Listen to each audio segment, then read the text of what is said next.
disappointed in every one of you. I'm sorry, I don't mean to offend you. I'm disappointed in every one of you. I kiss you on the mouth. No, I'm not cool with that. Just, I'm sorry. One more time. I'm disappointed in every one of you. I mean, I'm dealing with degenerate animals. I'm disappointed in every one of you. Disappointed in every one of you. All right, come on. Honestly, I can't do it, man. I'm disappointed in every one of you. Then let me tell you why. It's gonna be all right, Nicky. Go ahead, shoot. He just killed a little fucking man. What are you going to do about it? You're heavy because you got nothing. You don't got a thing. You're heavy because you got nothing. Lomito! Got nothing. I want to get out. I want to get out of this rat hole. I want to get online. I need BDA Boxing.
All right, this is King Bucho. Welcome to BDA Boxing, the boxing debate arena. Special episode. Is Lomachenko a hype job? We'll find out. We're going to do this properly with a list here, like pros and cons. This is going to be pretty interesting. Hopefully you guys will call in and let us know what you think about Lomachenko. Let's keep this civilized, of course. I see the chat is like frozen, so let me try and fix that. Stupid chat. There's always something going on here. Fuck.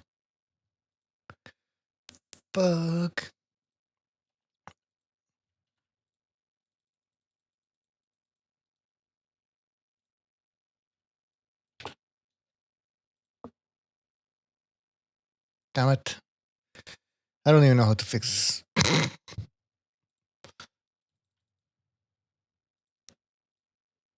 Damn it. Anyways, I'll figure it out.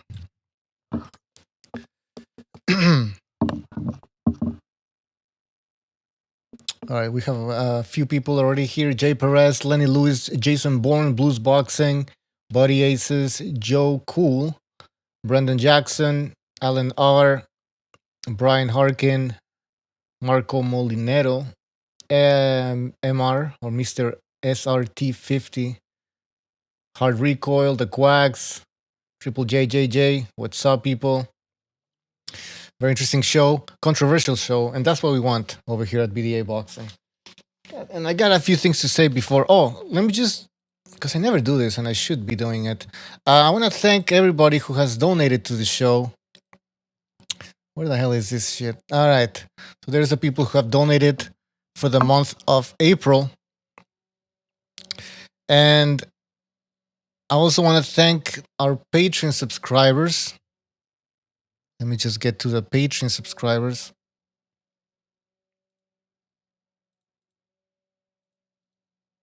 There we go. Patreons: Santos, Pete, Apology Man, Brandon White, Chris Gonzalez, Mel, The Punisher, and Transnational Incorporated. Thank you for the Patreon donations. And also I want to thank all the Super Chat donors. All right, let's get back to business. Fuck. Stupid chat, man. Oh, Recognize the Matrix. Thank you for your contribution. He says Loma is a hype job because he's not tan enough for me. He's a little something to make sure I got it this month. Oh, thank you, man. Thank you for your contribution. And I sent you a link, or I called you. I should send you a link. Fuck, the chat's frozen, man. Okay, guys, give me just 2 seconds. I don't like this. I can't do this with the fucking chat like that.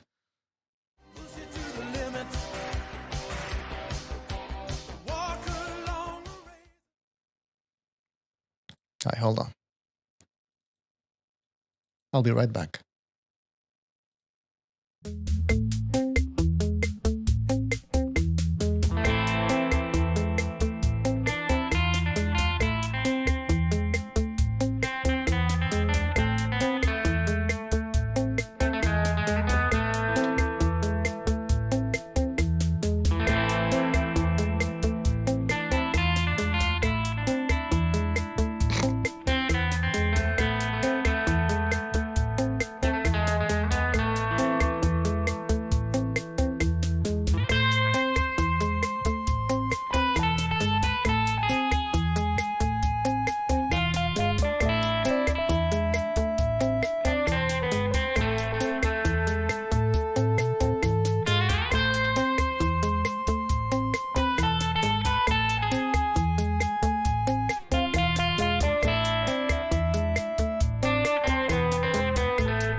The fuck is this?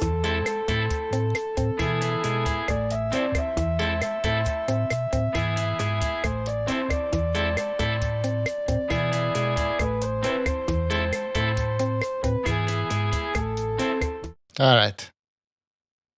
I don't know what the hell's going on. Wait, who's in here? Recognize, are you there? Nope. Fuck. All right. This is a terrible fucking way to start this show.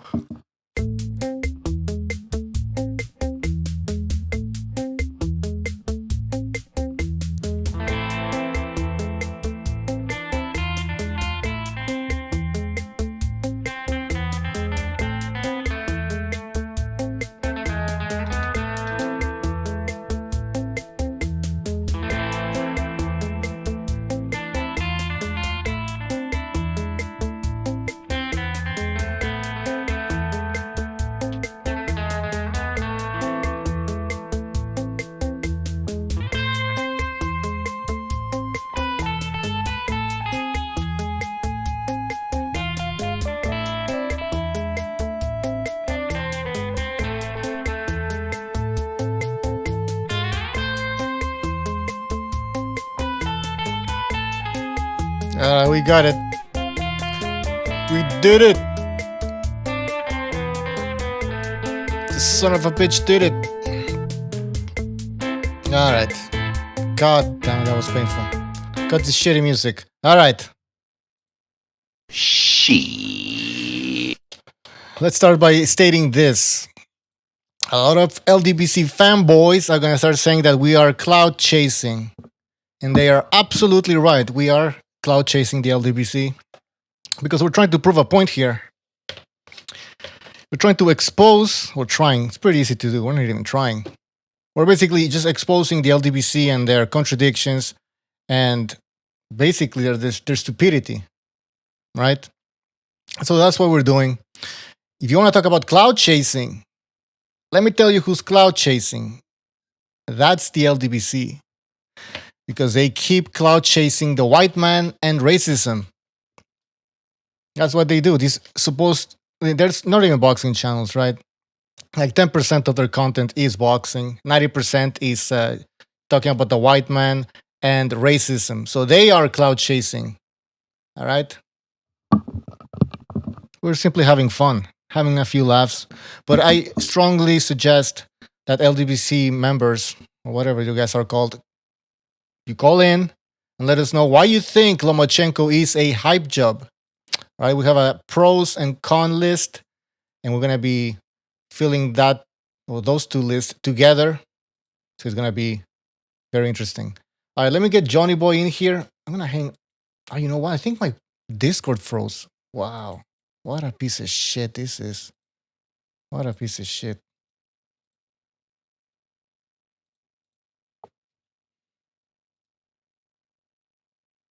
Let's get Johnny Boy in here.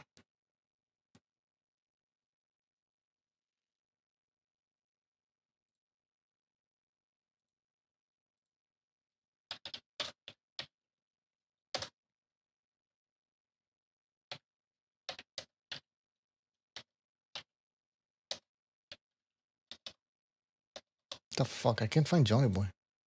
Oh, there he is.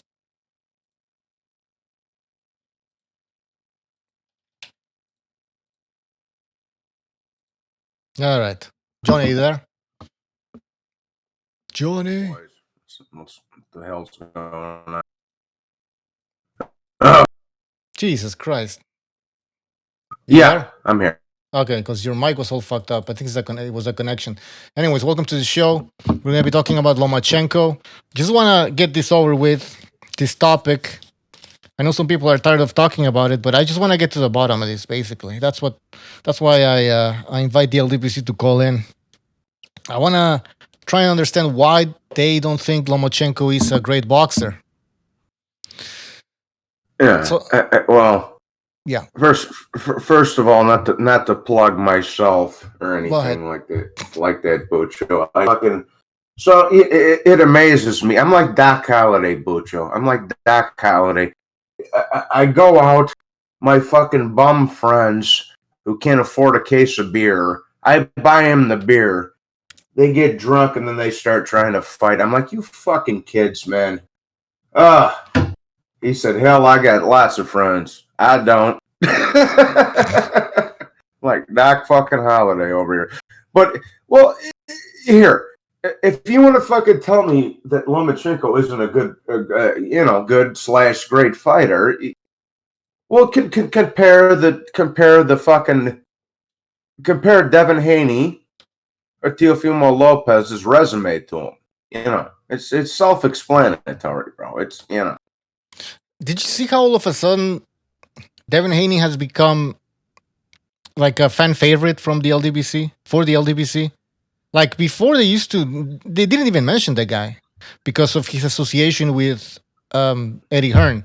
But now after those comments he made, he's the face of the LDBC basically. You know what? I like I said before, I think it's just them trying to put their chips in a new basket because Wilder just got the shit kicked out of them and fucking, you know, and Spence is fucking flipping cars over here. So I think it's just more or less them trying to, like I say, put all their chips in a new basket. You know what I mean? Yeah. Yeah. It could be. But we gotta be honest here.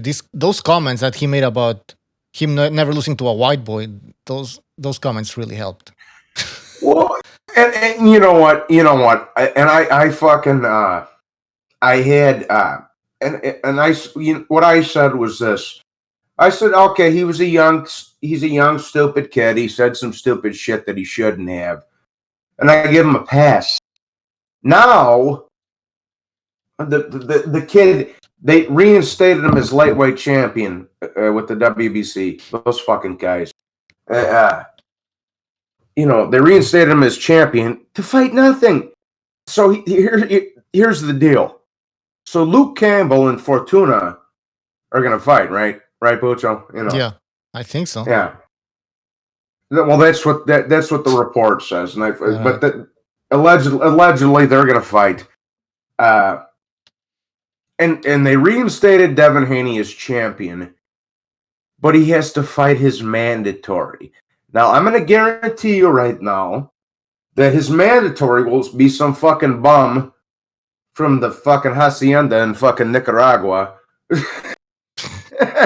You know, yeah, that they pay fucking $2,000 to go fight for, and he's probably going to be a bantamweight. And I says, well, you know what? And I says, well, you know what? Devin Haney may as well be with Al Heyman if that's the case, because he, you know, if you want to stay undefeated and fight these fucking retards, you know, that's the place to be. Yeah, but Maybe we have to talk about Eddie Hearn as well. What does he want, right? What do you think he wants? He wants soft touches for Devin Haney. Yeah. That's what I think as well. Good. Eddie Hearn is okay. Maybe he's a better promoter than Al Heyman, but he's the same. He's a paper champ. This kid is literally an email champion. Who did he beat? Yeah. To get that belt? No one. And why go straight to Lomachenko when Lomachenko, like when all these other guys can fight each other? You can stay on the sideline and then just jump in at the end. Man, these silly motherfuckers, bro. Why don't you go? Homeboy should go fight somebody in the top 10. Just even because if you understand fighting, the best thing to ever do, like I'll give you a scenario, right?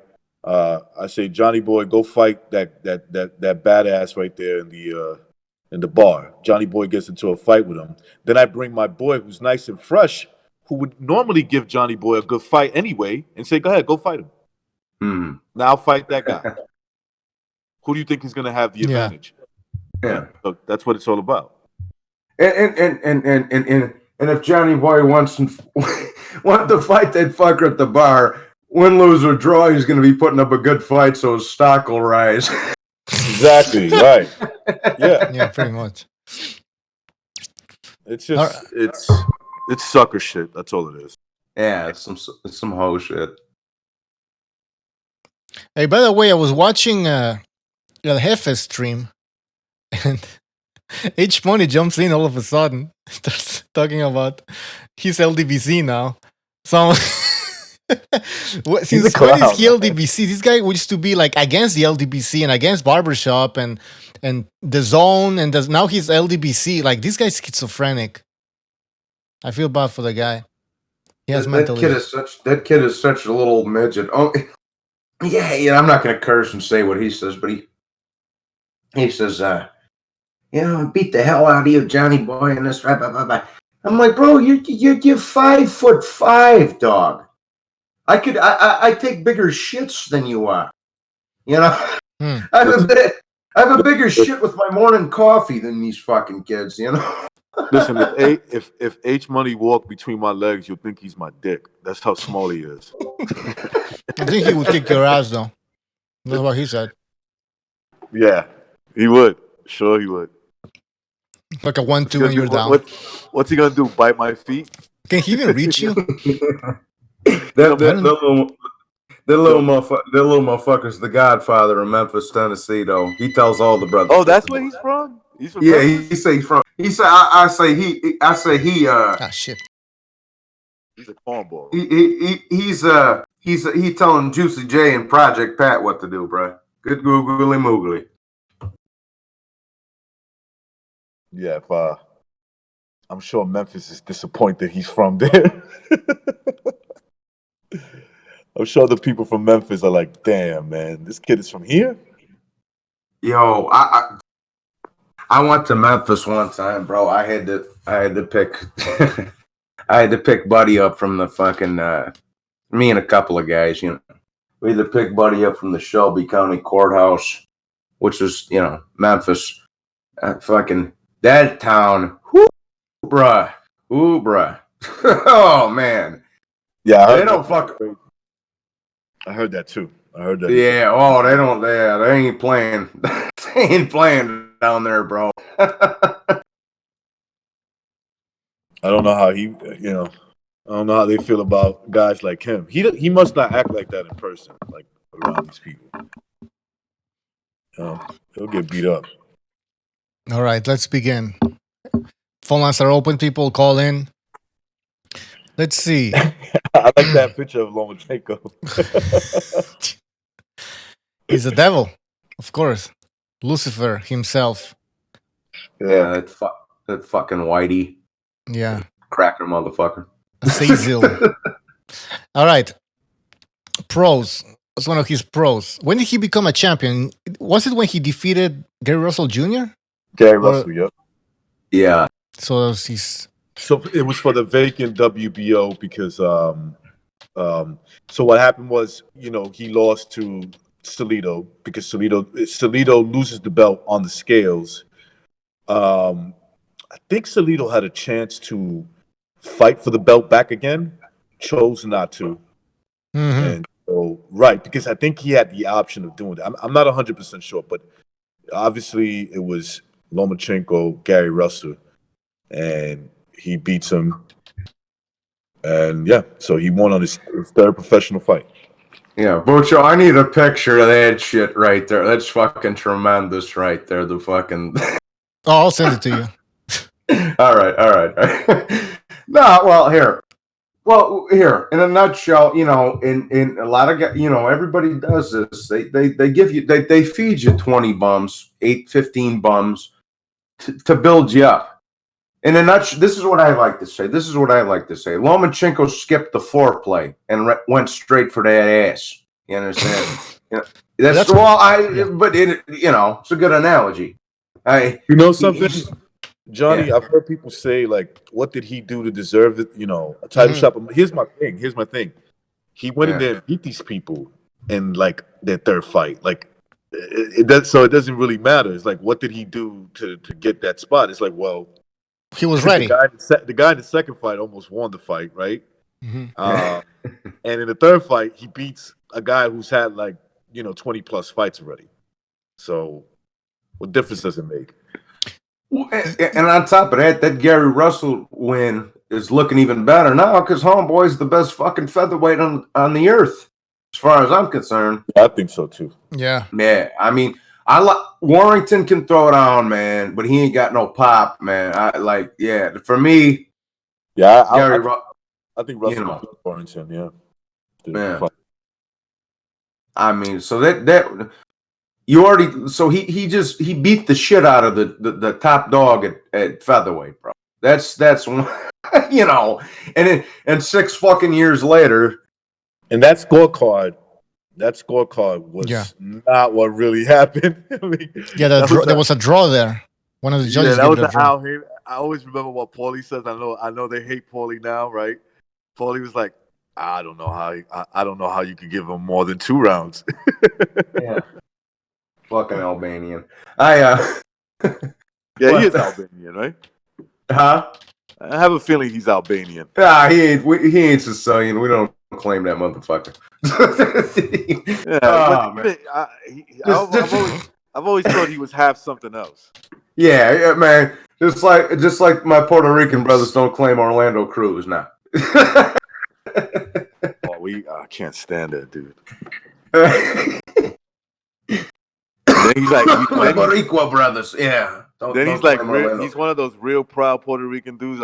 We just shake our heads. We're like, God damn, man. He's not gonna let it down, right? He's just gonna keep telling everybody he's Puerto Rican. I'm like, fuck. I had rescored the Salido fight on one of the streams I did. Fucking last week or whatever the fuck it is, 10 days ago. I had it 7-4 even for Lomachenko, and that's always the goddamn the snub nose are pulling out of their sock over there. Oh, he lost to Salido. I'm like, bro, that's all you dudes have, man. So, and he barely lost to Salido. Barely. I had like I say, I rescored it the other day. I had it fucking 7-4 even for Lomachenko, bro. Yeah, I could see that scorecard. I think I had it like. I mean, it's been a while. I think I had it 7-5 Loma, but now. Yeah. Honestly, the fight should have been fucking Salido should have been disqualified, bro. These fools act like he just got smoked up in there, man, and like the day Lomachenko gets smoked is the day you watching a special fighter. And 55. Flat out, bro. Yeah. You watching something special because Lomachenko is not to outbox that dude, man. You got to have some super skills. Hey, recognize happy early birthday to you if I don't fucking talk to you. By the way, my brother. isn't yours come? We're around the same day, right? Yeah, mine's tomorrow, bro. Ah, nice, bro.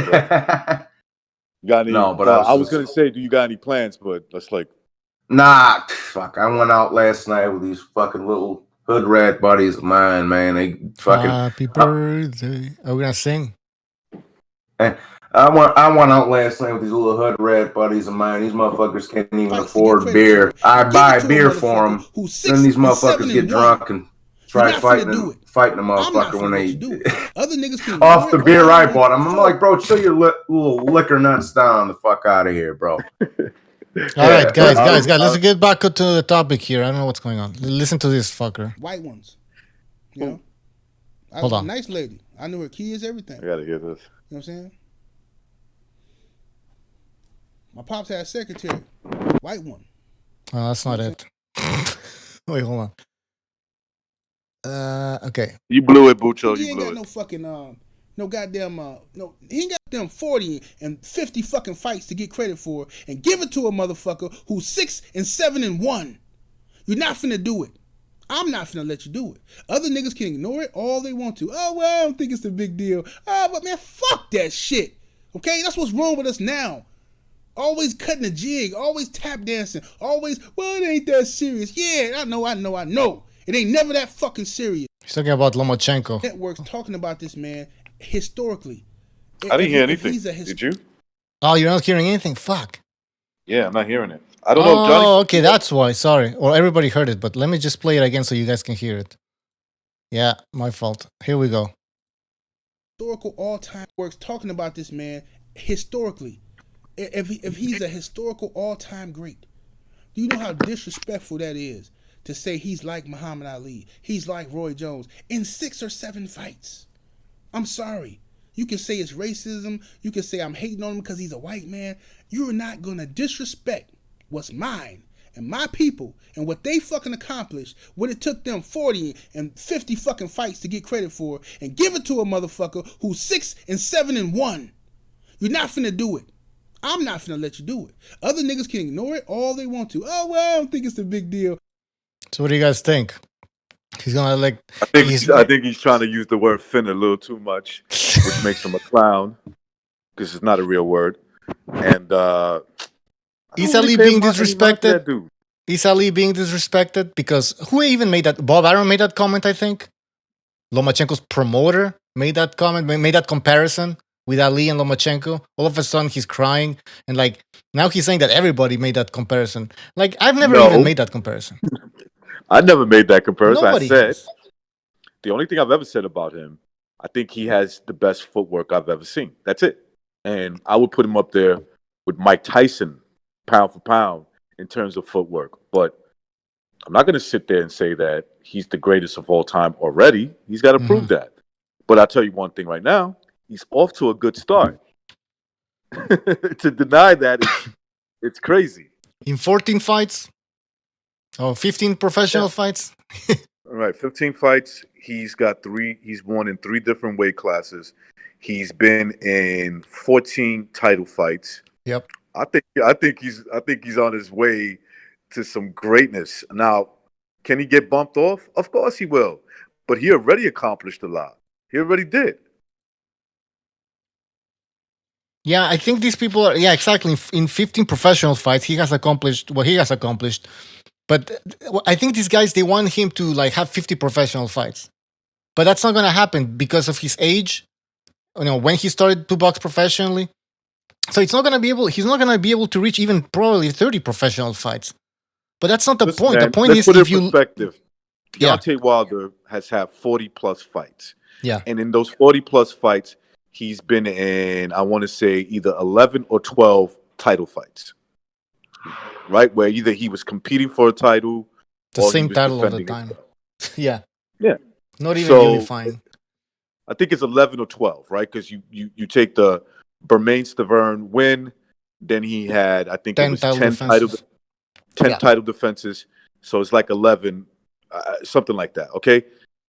Lomachenko's already passed him, and he's had 15 fights.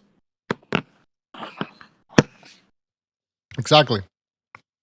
And what has he accomplished more than Deontay Wilder? Based on the level of opposition, I think he has. Of course he has. You know, I know Wilder can move up in weight because he's a heavyweight. So Well, I'm not expecting. look, yeah.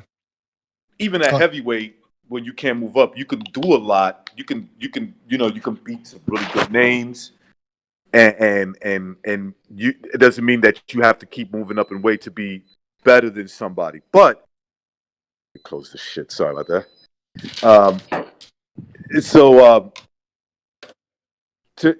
Lomachenko has accomplished more. I mean, number one, his loss was a very close loss. Wilder got stopped. Okay. Second, the opposition that he's fought has been very poor. Right? Yeah. And so, yeah, Lomachenko's already done more than Deontay Wilder has so far. And he's had 40 plus fights. Exactly. So it's not the number of fights, it's what you actually accomplished. So these people that are expecting Lomachenko or don't think that Lomachenko is a great boxer. Go ahead. Bucha, it's like the scenario I try to paint out, right? So you're telling me that if a guy comes in his first fight, he knocks out Danny Garcia, he beats Sean Porter, he beats Earl Spence, he beats Terrence Crawford, and so in 5 fights, he beat all the top guys. We can't give him pound for pound the best fighter? No, he needs 50 fights. Yeah. He goes in there, he dethrones Manny Pacquiao. I'm just coming up with a scenario, like when is it okay for a guy to have only 5 fights and then be pound for pound the best? Like who made up these rules? Exactly. And by the way, I don't know if because then some of these people claim that Lomachenko has privilege in the sense that nobody would get a title shot in their second, third professional fights. But because nobody would ask for it either. Exactly. I mean, it's that simple. Yeah. I don't know why it's so hard to understand. Floyd Mayweather wasn't asking for a title defense on his second fight. No, he wasn't. No. So there you have it. I mean, it's pretty fucking simple. Does that make Floyd Mayweather less of a man? No. It's just that at that point of his life, he felt like he needed to develop before he get there. Okay? Which is most boxers. Yeah. Lomachenko came in with a different pedigree. He was a 2-time Olympic champion and, competed in the World Boxing Super Series, series, whatever, the World Series of Boxing, right? So he came in there with a big pedigree and said, yo, I'm ready to fight these guys now and win. All the top guys. And so far, he's been right. That's the crazy thing. He's been right. Yep. I mean, Lomachenko, you can't really like question his accomplishments. So I'm trying because I wrote a bunch of stuff here, but I mean these arguments that let's call them anti-Lomachenko people come up with, they're ridiculous. Like we just demolished the one where they claim that Lomachenko is privileged. He asked for a title shot very early in his career because, like Recognize said, he was in a different time in his career, right? He was 25, 26. He had 2 Olympic gold medals and like tons of amateur fights. So he could actually pull it off. Floyd can't. Yeah. Well, that's what I say, Butch. He like I say, he skipped the foreplay, taking, slapping the shit out of 20 bums and to build his record up. He skipped the foreplay. He didn't suck face or go for the titties. He went right for the ass. So. Yeah, he skipped all that bullshit. And like Recognize said, like, listen, he managed to win the belt. He managed to beat Gary Russell Jr. So are you telling me he didn't deserve it? He didn't deserve a title shot? Of course he did. He beat the guy. What more do you want? Are you telling me he didn't deserve it? Come on. Gonzalo, what's up, amigo? How you doing, brother? Oh, where is he? Hey, how's it going? What's up? Can you guys hear me? I hear you good.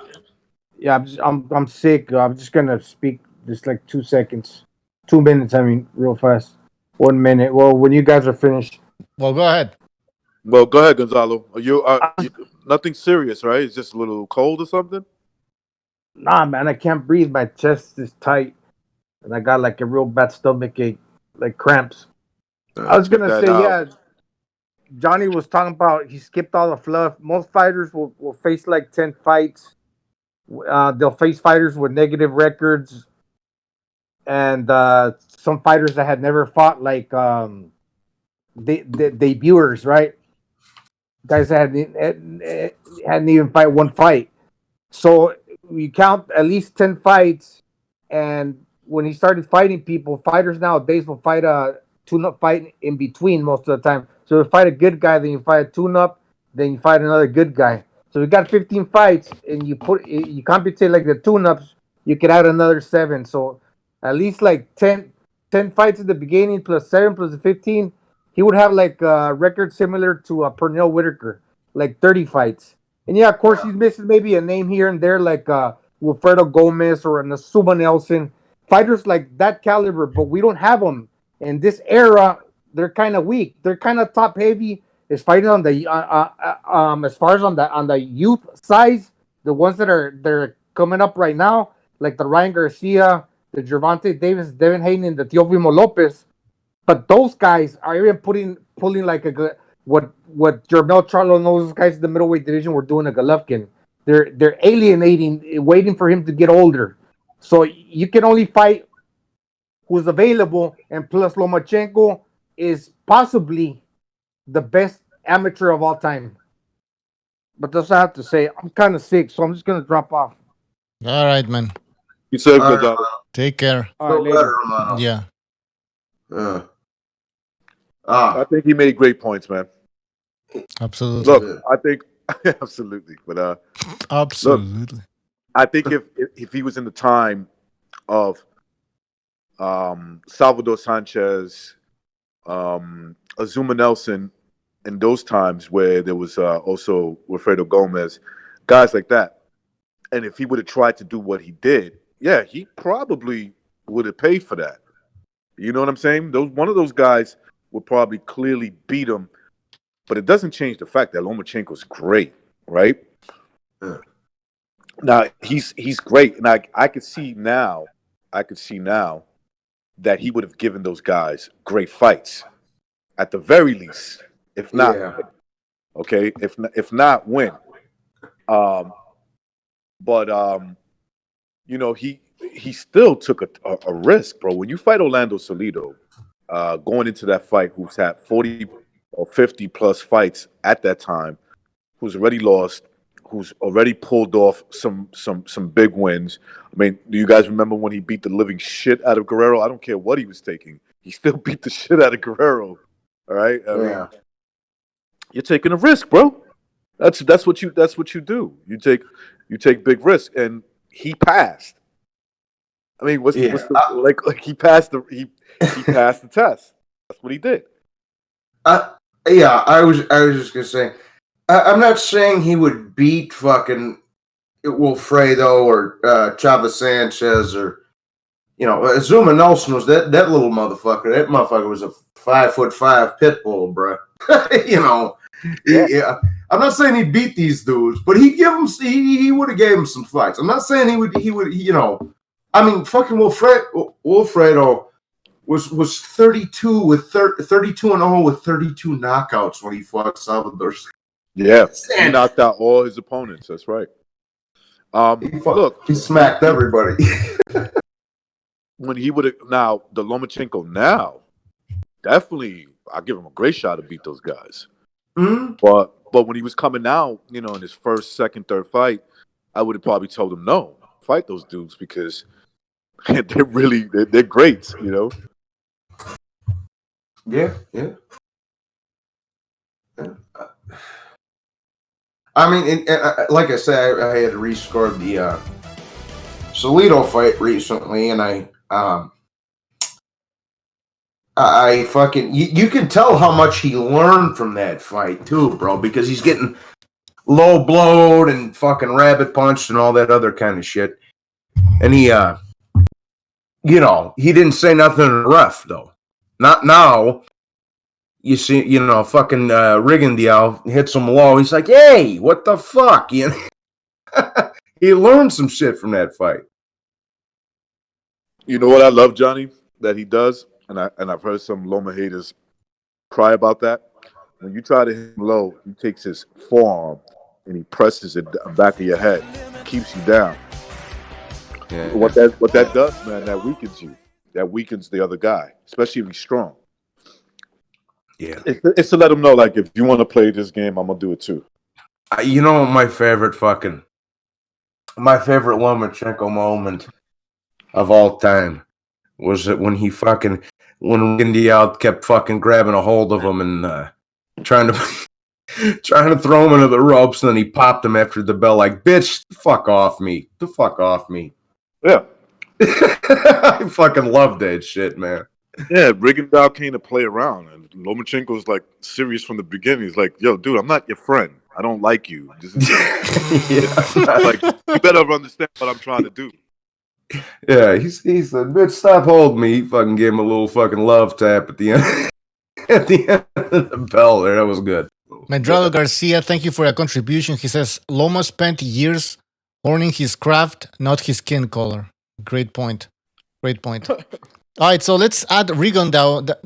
Let's talk more about that win, because, I mean, I'm going to be honest, as always, the LDBC, they were saying that Rigondeaux was going to beat Lomachenko, right? That's what they were saying. And all of a sudden, after the fight, oh, well, he was just too small. So it's like, come on, you can have it both ways. That's what you were claiming, that he was going to beat Lomachenko. So that was a great win for, yeah. Bucho, you got to remember, these are the same fools who picked James Kirkland to beat Canelo, though. All right? Did they? That's not true, man. Yeah. I mean, fuck. You know, listen, bro. I'm not trying to beat on that racial shit or whatever the fuck, but like, them dudes just don't like him because he's a white boy, bro. That's what it is, though. That's what it is, man. That's what it is. Yeah, but you know, we gotta come up with arguments, because they're gonna be like, "Well, you like him because he's white." You know, so no. I mean, look. I mean, first of all, I'm not even white, so let's put that, like, make that clear, because these people. Okay, hold on. Endgame says, could the loss to Salido actually be a positive since he learned so much from it? Great point. We're gonna talk about that. Yes. Go ahead, Recognize. Was gonna say something. Recognize. Go ahead. Well, what I was gonna say was, look. First of all, that's a great question, and I believe he definitely learned from that fight, and because he's a great student of the game, right? Part of being a really good fighter is being a good student of the game. We could already see that when you're not a student of the game, you can get blown the fuck out. Deontay Wilder, right? Like, that's the first person that comes to mind. So, you know, I remember making prediction videos. To me, it was one of my best videos that I've ever did. And I said the superior boxer will win. And I, you know, obviously I did that so people could click on it. Mm-hmm. I didn't say who I thought was the superior fighter. And it was, I obviously, after you heard the video, you would know that I'm picking Lomachenko as the superior boxer to beat Rigo. And I had people coming on, and they were like, "Oh, you crazy!" All these insults, you know. Rigo's gonna break that white boy's face, etc. Then after the fight was over, those people deleted their thread. Oh yeah, you told. Yeah, I remember now. Yeah, they deleted it because they were so confident that, you know, despite the odds, that Rigo was that the odds was racist. Okay, not only that but it's like it played out that way, you idiots. And those were the same guys that said Lomachenko gets no credit at all because he beat a little guy. Now, if you remember me and Mark's discussion when we were kind of debating whether or not who was it? Sergio Martinez deserves to be in the Hall of Fame. And Yeah. I tell people this: if I thought you were gonna lose, and you prove me wrong, yes, you get points for that, bro. Because I'm a man of my word. Okay, you get points for that. I give you credit for that. I say, wow, I didn't think Deontay Wilder was gonna pull off the Ortiz win. Now, Deontay Wilder's a little different case, but I just thought that, he was too clumsy to even pull off a win like that. Okay, and he proved me wrong. I gave him props, even though it was a dirty. Okay, it was dirty as fuck, but whatever. And so that is something that these guys don't have. It's called integrity. Yo, you thought he was gonna kill him. You thought he was gonna kill him. Now he loses. He gets no credit. Lomachenko proves you wrong, and he doesn't get no credit for that. Come on, man. Come on. I not to change subjects, Butcho, but I see the little fucking thing on the bottom of the screen with Danny Garcia. Oh, I feel like fucking Omar off of Scarface here. Oh, you're a big man. You want to make some big bucks. You make something about cocaine? Bigger man. Fuck out of here. Oh yeah, the comment he made about Pacquiao. That he basically Danny Garcia is saying that if you want to make the big bucks, then you have to fight me. That's pretty ridiculous. He's a big man. You want to make the big bucks. You know something about cocaine. Space cadet. I don't need a. What's it? I don't need a space cadet. Anyways. Hey, get back there. You gotta wash the dishes. I retired. Jesus, I lost my train of thought here. By the way, somebody called and call back again. Sorry. Yeah, call back again. And if you think we're wrong, especially if you think we're wrong, call back again. Yes, we want to have a discussion. Look, man, all I say is give credit, man. Like, at the very least, say, look, I thought Rigo was going to beat the shit out of Lomachenko. I was wrong. I guess I'll give Lomachenko a little bit of credit. That's a good point because, we had some callers after the Wilder Fury rematch. Remember, guys, we had some callers that were Wilder fans, but they were saying, you know what, I'm disappointed in Wilder. He obviously didn't improve on anything, and just they're disappointed. And we respect that. Listen, you can be a Wilder fan. We don't give a fuck, right? But don't come out with all these excuses. You know what I mean? Because we're not going to respect that. So, same thing with Lomachenko and Rigondeaux. Listen, you thought Rigondeaux was going to win? Okay. He lost. All right, give some credit to Lomachenko. That's all we're saying. Don't be an asshole. Don't be a fucking asshole. All right, people, call in. I don't know why nobody's calling in. Like, come on, man. Somebody has to disagree with us. Ucho, why are you calling me in? Well, is this like a sweatshop now? Come on, it's like the Wilder disagreement sweatshop. It's like, come on, man. It's been 2 fucking months, 3 months now. There's nothing to talk about. No, it's not. We're talking about Rigondeaux and Lomachenko. Oh, Rigo Loma. No, sorry, Lomachenko. But we're breaking down Lomachenko's record, basically. We're breaking down his fraudulent record. All right, we got a phone call. We got a phone call before they hang up. 470, you're on the air. 470. Yeah, what's going on, guys? I don't know if I necessarily, disagree with you. Goodbye. I will say the only thing I thought was over the top was, I say a couple of years back when some of these sports casters were saying that Lomachenko, arguably the greatest ever. That I think that was really premature. You know what I'm saying, to make that kind of judgment on his career. I don't know. But for me, I never heard that comment. But if they did, that's ridiculous. Of course, I would agree with you. But who said it? Bob Arum? I mean, that's his promoter. So promoters are gonna say whatever they need to say. Which some of the guys on ESPN, I know that's his channel, but Bob Arum is definitely one of them. But that was circulating. There's a lot of guys who are his fans who said they've never seen some of his techniques and his moves. They say they've never seen it in the history of boxing. It just kind of went over the top, especially when he first started getting promoted. That's the only thing I would say. But for sure, for me, I mean, I actually went to one of his fights in the DC area. So, I think he's I think he's the best right now, in my personal opinion. I don't think he's overrated. I think that for the most part, I think they hate. Some of that is some of that initial overhype, and then the other part is that I think it's because he's white. But when he beat Gary Russell Jr., I never heard of the guy. I never heard What's of the that? guy. Slipping that little one in there too. What's that? Go ahead. Also Go ahead. What's up? All right. Go ahead, Revolution. All right. I'm just saying, like, did you just sneak in, like, also because he's white too? Like, that's another factor. So we're gonna have to address the race thing too. No, I said that. I think the caller's right a little bit. Look, I think that's why he gets hated on. I didn't say he's overrated because he's that's white. what he said. Oh, Yeah, I got you. I got it twisted. He gets hated on because of okay. I think that's why he gets hated on, and I think that's why. I think when it comes to like skill wise, there's still a prejudice in the average boxing fan's mind. They see this white guy. I don't see it that way because I understand that fighting is a mindset. That's all it is. Yeah. But Lomachenko, they look at him and they say, "Wow, look at this white guy that could fucking move like this." You know?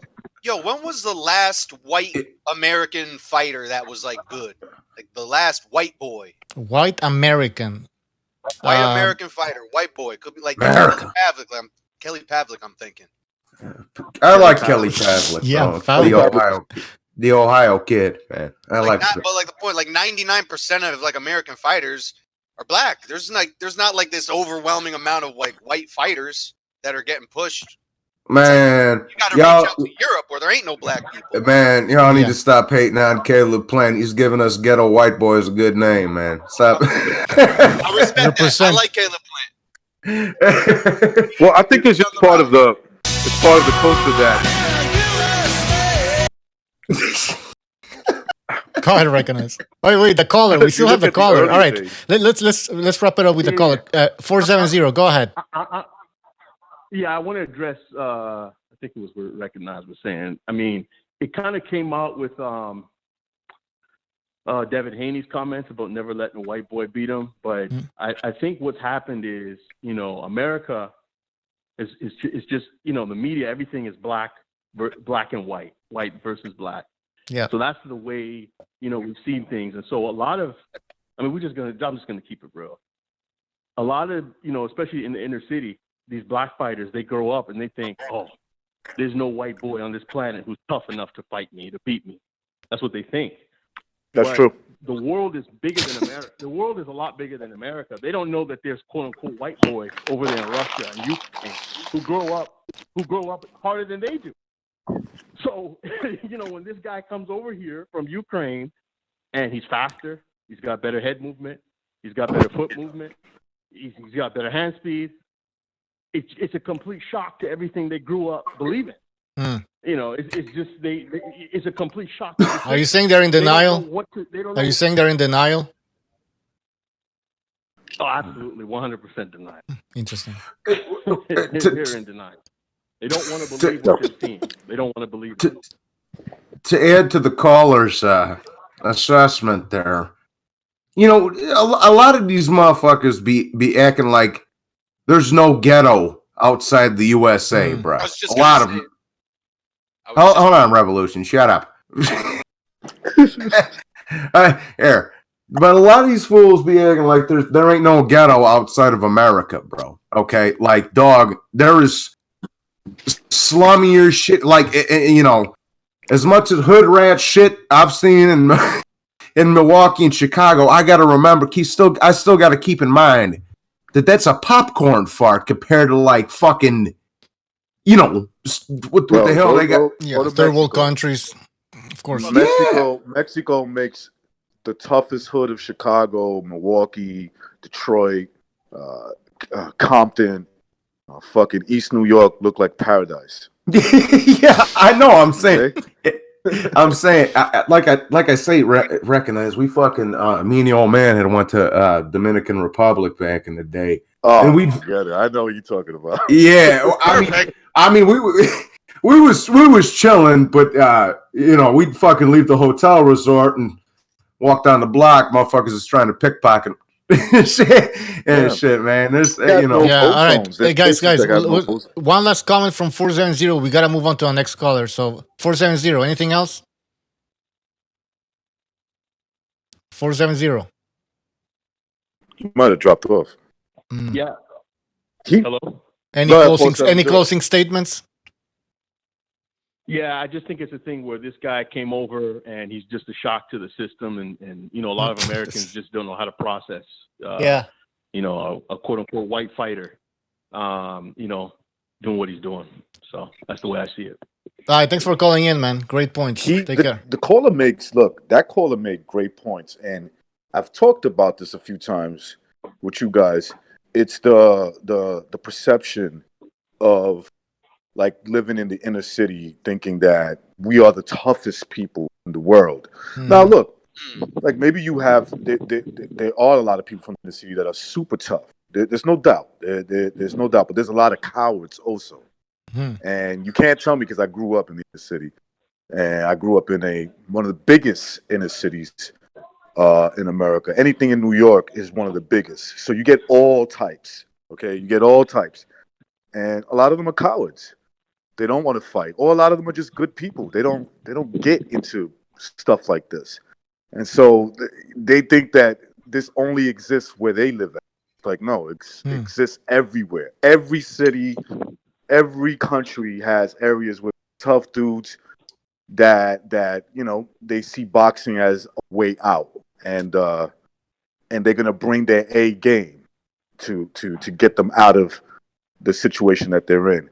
And let's face it, Americans are privileged. Whether you're white, black, Hispanic, you're very privileged compared to a lot of these countries. Good point. Let's be real. Yep. 832, you're on the air. 832, yeah. Go ahead. Yeah, I wouldn't call Loma pound for pound number one with strong convictions, because Loma, he only has 14 bouts, and I cannot rank somebody to be pound for pound number one who isn't undisputed in his division. You know, look at another Ukrainian fighter. Look at Usyk. Usyk has 17 fights, roughly around the same fights as Loma, right? Just 3 or more, give or take. And he completely cleared out the cruiserweight division and had to go up. Loma still has some competition that contests his number one status. There's still a lot of young talent in his lightweight division, like Ryan, let's just say Devin or Teofimo, Tank. You know, he has all this young blood in his division. And for him to be pound for pound number one, he has to clear out the naysayers, a.k.a. the young talent. You know, to be pound for pound number one, you got to clear out all the naysayers in your division. Terrence went undisputed. Pound for pound number one in his division, moved up. Usyk cleared out his division. Pound for pound number one, held all the titles, had to move up. To be pound for pound number one, you got to clear your division, and that's how I would rate my pound for pound number one. So I would not put Loma as number one until he beats the young talent. He has a lot of young talent calling him out. He has to take care of the young talent. I about to go in a circle. Let me get in there. So first of all, when you bring up Usyk, you can't really compare Usyk because he had a tournament in front of him to get a few of those belts, you know? So these guys who get undisputed, and like Terrence Crawford, what was his path to undisputed? Didn't he get like a couple belts off in Dongo? You know, so undisputed, like it's a good little title. It looks nice, but what does it really mean when you boil it down? And I think Lomachenko's beating everybody in front of him, and he's always taken the hardest tasks in front of him. And now you're looking to young guys, you know, and these guys are coming up in their careers too. So it's coming up, man. It's coming up. Yeah, it's true. I just hate when motherfuckers like try to move the goalposts. Yeah, all the but time. these are young guys that have done nothing to get a fight with Lomachenko. Exactly. Now I agree. Right, these guys. I mean, Haney didn't do nothing. Teofimo's the only one that you could probably say earned the spot, but that's about it. But they're working on that. They're working on that fight. Yeah, they're working on that. I was just gonna say real quick to the caller's point. You know, everybody since Lomachenko moved up to 35, right? Every single dude he's fought has been in the top 10. Okay, every single one of them has been in the top 10, bro. And now I go off the Ring magazines division rankings, bro. I don't fuck with these sanctioning bodies. And I'm not saying the Ring Magazine is the word of the gospel or anything like that. You know, but it's a lot more logical than these sanctioning bodies rankings. Linares was fucking number one. Yeah. He was the Ring Magazine WBA champion. He ain't lost in 6 years. Next guy, Pedraza. He's fucking 5, 6, 7, somewhere in here. Next guy, Corolla. He's top, he's in the top 10. Next guy, Luke Campbell. He's in the top 5. Everybody he's fought since he moved up has been in the top 10, bro. So I don't want to hear nothing about that shit. Devin Haney hasn't fought one person in the top 10, let alone 5 of them. Come on, man. All right, let the caller respond. Go ahead. Well, my whole thing is boxing is a very, especially, I'm talking about pro boxing. Pro boxing is a very flamboyant, sport where belts mean a lot because it's a visual representation of your level. And so that's why I think he needs to get every title to prove to the world. Once you have carrying all 4 titles, all 5 titles on your body, then people will start respecting you because people, especially the casuals, they're not going to look at your rank. They're not going to look at, your amateur career. They're going to look at all that stuff. They're going to see about your current titles. And so long as Devin has that WBC, and so long as Teofimo has the IBF, they can still contest Lomachenko, especially Teofimo. Teofimo can definitely contest against Lomachenko. I mean, just in terms of numbers and records, maybe the quality of fighters isn't the same, but Teofimo has 15-0, Loma is 14-1. So he could still contest it. As much as we know of the level of competition, he can still contest it, and he can still say, "Look, I'm a young guy. I'm gonna disrespect you. I'm gonna destroy you." He's got that young Mike Tyson energy where he's like, like disrespecting kind of like the older competition, giving them out the way. So he still needs to get those belts because boxing, especially in the mainstream, is a very visual sport. You need those belts to show to the world. All right, I got one. I got a good response for you. You're talking about visual representations, right? Boxing got belts, but you're looking at it like, there's no such thing as a Super Bowl ring, and there's no such thing as a Stanley Cup. Those things exist, right? And like, look at the Patriots. The Patriots can kind of say without shadow of a doubt, for the past 10 years or however long, they've been dominant and they've been the number one fucking pound for pound team, you could say. You know what I mean? But the point is, there's a fucking football schedule and it's all planned out, so you got to fight everybody. You got to face all the other teams, and it leads to the playoffs and it leads to a championship match. Boxing isn't like Mortal Kombat, it's not like a tournament everybody enters into. It's like you got to go have a fight, and then you got to schedule the next fight, and there's politics. Yeah. And politics get in the way of that. There's no politics. Fucking Tom Brady isn't sitting around saying, "Where's my fucking Super Bowl chance? Where is it? I've won all these games. Give me my shot." Like, in other sports, you get your shot. Like, it's on a schedule. So he's doing, you got to look at what he's done. Yeah, go ahead, Colin. Yeah, all right, yeah. We get the point. My whole thing is, I think this tail fight means a lot more than what we think. If Loma makes a statement in the tail fight against Teofimo and, gets this young talent, gets him quickly out the way and makes a statement, I think a lot of naysayers are going to shut up. Black, white, Mexican, whatever, because they're going to look at Teo and be, what's he going to do to Ryan? What's he going to do to all these new young contenders? Because you have to realize that the lightweight division has a ton of talent. All right, caller, we're going to move on, but thanks for the call, all right? Take care. Thanks, call. Yeah, thanks for calling in. All right, we're going to move on. Ugh. 585, you're on the air. 585. How you doing, Mr. Bucho? This is Vince. What's up, Vince? What's on your mind? Yes, Mr. Bucho. I'm really disappointed in Mr. BDA. He had me waiting for about 15 minutes the last show, so I hung up the phone. Just next time you see him, just let him know he has about a 15-minute time limit before I hang up. Also, Mr. Vasily Lomachenko, I believe he's a little overhyped, Mr. Bucho. Mhm. I just have a feeling he's gonna lose against the top three guys. I call it the big three, Mr. Bucho, which is Mr. Tank Davis, Teofimo Lopez, and Devin Haney. Okay, hey, Vinny, I got a question for Vinny, a legitimate one. Is that serious? If he's, besides telling him to go fuck himself. Johnny Tapia. How's that? Anyways, Yes, Mr. I was just gonna say. Johnny Tapia. Johnny Tapia, go ahead. Oh, mi vida loca, rest in peace. But anyways, so okay, I got a question for you, bro. If he's overrated, okay, if Lomachenko's overrated, then how do you rank Haney above him, or Teofimo, or any of them boys, bro? Any of them boys, Davini.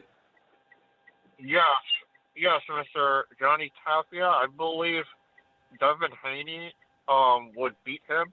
I actually think he probably would knock him out late. Also, Teofimo is probably his biggest problem. His youth, size, and strength, I believe, is enough to conquer Mr. Lomachenko. Do not get me wrong, Mr. Tapia. Mr. Lomachenko is an exceptional talent, but he's 32 years old. All right, Vinny. My question to you is: how do you rank Haney over Lomachenko when he hasn't fought anybody? You stupid little bastard, you. Bastardo. Yeah. I never said I ranked him ahead. I just said he has. He'll have. So who do you? What's your top? What's your top 5 lightweights in order?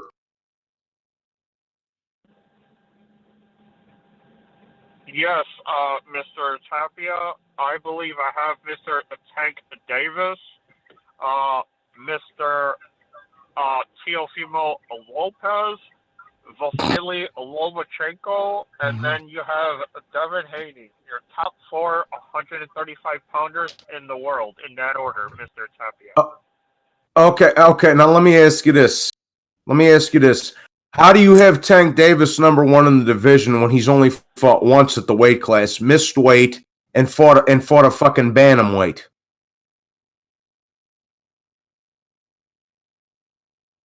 I'll wait. Yes, Mr. Tapia. Yes. Because of his skills, Vinny? He's got skills, right? Hey, Vinny. He's got skills. He can punch hard. What is it, Vinny? Go ahead. Get your last few words, and then I'm going at you. What is it? Come on, Vinny. Spit it out. Come on, quickly. Yes, Mr. Bucho. I said Mr. Tank Davis has Mike Tyson punching power. Oh, God. He reminds me of a little version of Mike Tyson. Mini Mike Tyson. Yeah, like Julian Jackson. Okay, so, Vinny, let's be real here, dude. Let's be real. The bit is getting old. All right. The jig is up, man. We gotta. If you want to keep calling in, we gotta find a different route. We gotta come up with. So why don't you, Vinny? What do you do for a living, dude?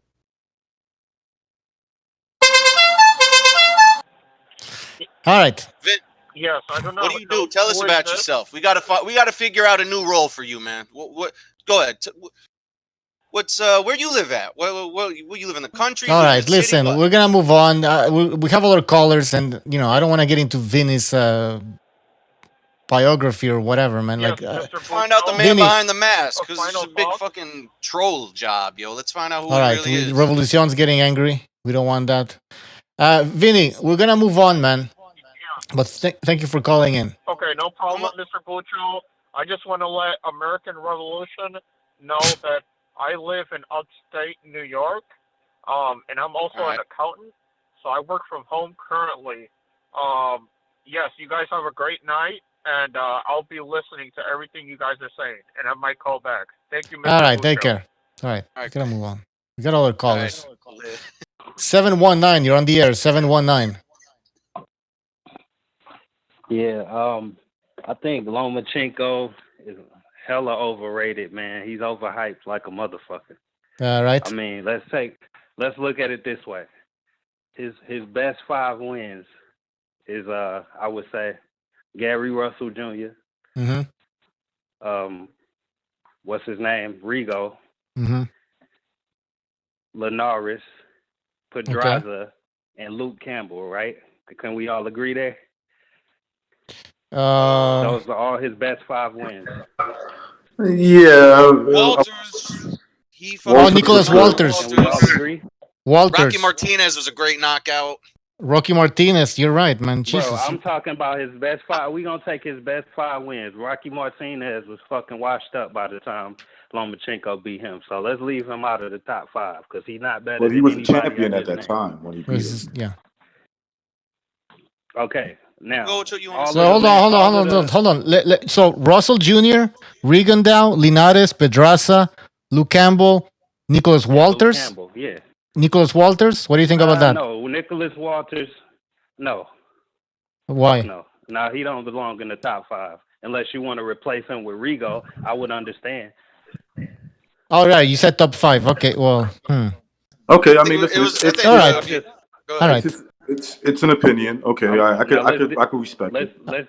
I'm saying if we can't agree on that top 5, then I mean I'm pretty sure anybody else's top 5 wins for him wouldn't be too far off from that. Let's just say it. Right. Let's just put it. I agree with that. Agreed. I agree with that. I mean, if you think he beat Salido, like I think he just edged Salido out, then I would put that in the top 5. No. We're not doing that. We're not doing it. All right, go ahead. He fucking lost. Leave it at that. He lost. All right. No. Why didn't you want to go down that route? You really wanted to shut that one down. That's a big threat to his fucking point. Yeah, because he lost. I'm not about to sit here and argue a fucking hypothetical win. Like, we're not about to do that. All right. So what about his top 5? Guys. All of the. Yeah, go ahead, caller. Finish your point. Finish your point. Okay. Well, I'm saying everybody can agree those the consensus top 5 wins for him. All of those wins have asterisks next to them. All of them. Which is a big problem here, and people like to sweep that shit under the rug. Every single one of those top 5 wins have asterisks. Okay. Well, let's go. Even if you wanted to put Salido in there, let's talk about that. Let's talk about the asterisk though. Gary Russell Jr. Yes. He hasn't beat anyone notable in the sport. Period. Period. He fights in a division where he fights the guys that are there. What's wrong with that? No, he has no noteworthy wins in the sport. Now that's 2 out of 5. Linares, he hasn't beat anyone noteworthy in the sport. That's 3 out of 5. He's been knocked out 3 times before Lomachenko got to him by lesser fighters than Lomachenko. That's 3.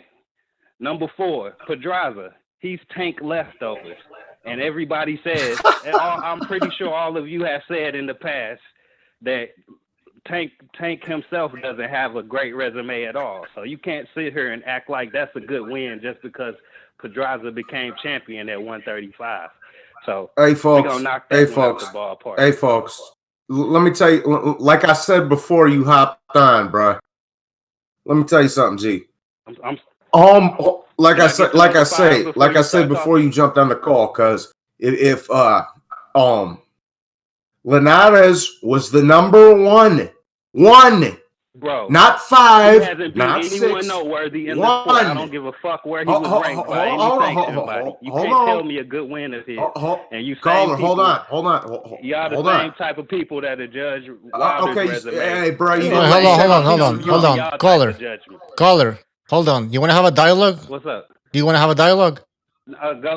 Well, I wasn't trying to get cut off before I got to my 5th name, but okay. Well, let him finish. 5th name. Go ahead. Campbell, I believe. Yeah, Campbell.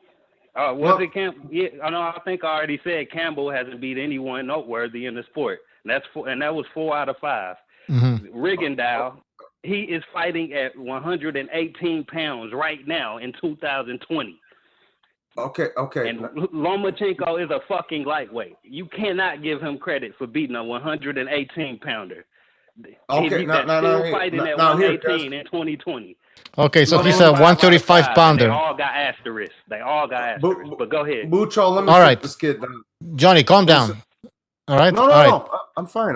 Let him finish, and then just be patient. Let the guy finish. I'm done. He can go. All right, Johnny boy. Now you can go. Johnny, you go ahead. Okay. Now, like I told you before you hopped on, bro, Linares was the number 1 ranked lightweight in the world. 1, not 4 or 5. No, Mikey 1. Garcia was. Try again. Mikey Garcia was. Try again. Mikey Garcia was at 140 pounds. Now, no, Mikey Garcia had his belts at 135 still when he went up to 140. He didn't drop them till after he fought Lipinets. Try again. Okay. Yeah. Well, you know what, fella. You just keep living in your fantasy world. And let me speak the facts, bro.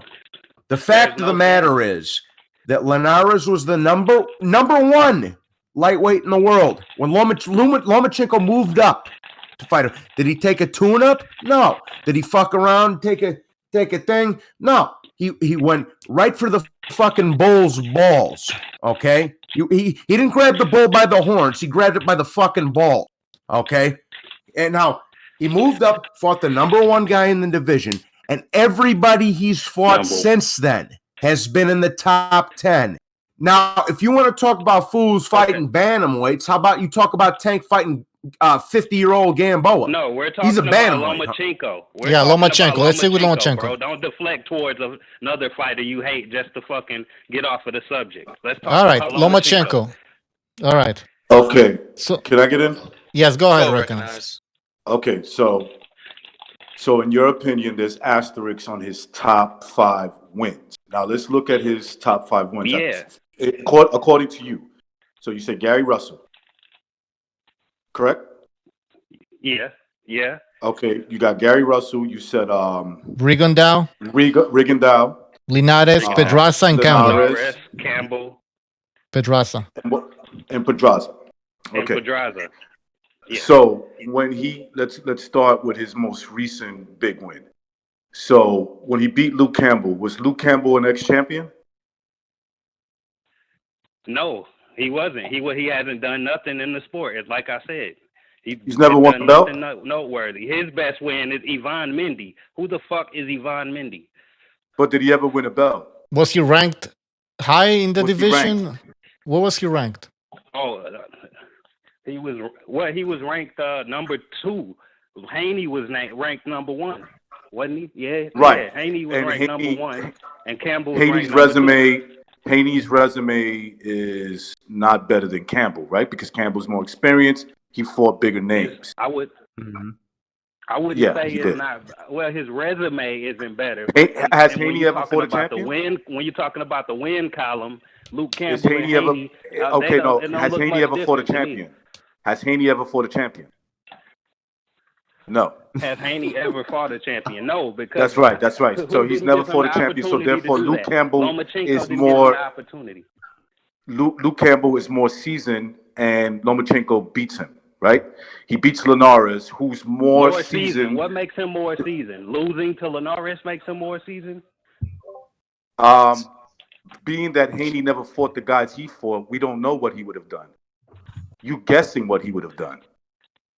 Your argument is flawed. What I'm trying to say is your argument is flawed. I'm not guessing anything. What are you talking about? I'm saying I'm telling you one note quick. What do you mean? What am I talking about? I'm bringing up your point. Your point, bro. No. I ain't no. Yes. No, I know for a fact that Luke Campbell ain't beat nobody. Who has Haney real quick, I gotta throw. No, wait. Time out. Who has Haney beat? I'm waiting. Why does it matter who Haney beat when we're sitting here talking? We're trying to understand your standards. This ain't about Haney. Caller. We're trying to establish what your standards are. We're trying to establish. I'm trying to tell you, bro. What you're saying is all his wins got asterisks. Oh my God. That was my point. Okay, hold on. That was my whole point. That's according to you. It has asterisks. but according to where they were ranked. Everything I said regarding those top 5 wins That's are facts. according And to you, my friend. what ain't a fact. That's according to you. That's to you. Hold on. You. Caller. I gotta make That has nothing to do with. Wait up. But y'all can't. Revolution. But y'all can't. That has nothing to do with. That has nothing to do with where they were ranked at the time, where they were fighting, right? Oh. And you said Devin Haney was ranked number 1, and I'm saying you, who has Devin Haney fought? Who's he fought to be number 1? Who has Devin Haney? I only said Devin Haney was ranked number 1 because you just sat here and asked where was Luke Campbell ranked. I said he was number 2. Haney. What I'm trying to say that there's a flaw. That was just saying that in general. It ain't the about asterisk that you're using could be used against you because Devin Haney's ranked number 1 when he doesn't have the resume Luke Campbell has. It ain't about Haney, bro. You want to make it about Haney. No, you brought don't Haney bring into him the up. conversation. So I told you Haney didn't get the opportunity. Recognize, bro. You're bringing him up for no reason. You're bringing it up so you could get smacked down. No, I got a point. It's gonna shut it down. You ready? Listen. Go ahead, recognize. Revolution. Hold on. Yes. Let me get it. I'm dying. Hang on. The caller keeps trying to say, hey, we're not talking about Haney, or hey, we're not talking about other fighters. We're talking about Loma. But he's saying Haney would whoop Hold on, man. Johnny, shit. Let me talk. The point is, we have to know, if you're saying Loma isn't pound for pound number 1, you got to tell us who is. You got to give us an example of what is. If you want to say, you got to show us the dark to the light. You got to show us the opposite. You got to show us the good example. Right, so who's above Lomachenko, and give us your reasons why. And Usyk. We'll go from there. He fought the real top guys in his division, champions, former champions. That most of his wins are either were current or former champions. Usyk, I'm talking about.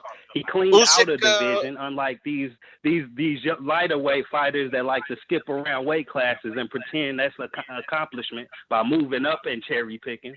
It's moving up around these divisions, man. That's a slick way of cherry picking in my eyes.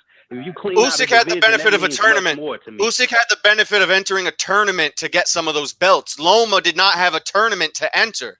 He's beating the people in front of him. Hey. If there was a lightweight tournament, he could have gone in and maybe he'd be undisputed. He's doing all he can. One good reason why he didn't clean out 130. Why he didn't fight Burchell? Why he didn't fight? Who was the other champion? Go ask Burchell. They didn't want those fights. Yeah, let's find out. Ask Burchell. Yeah. I mean, what do you want? Oh, ask Burchell.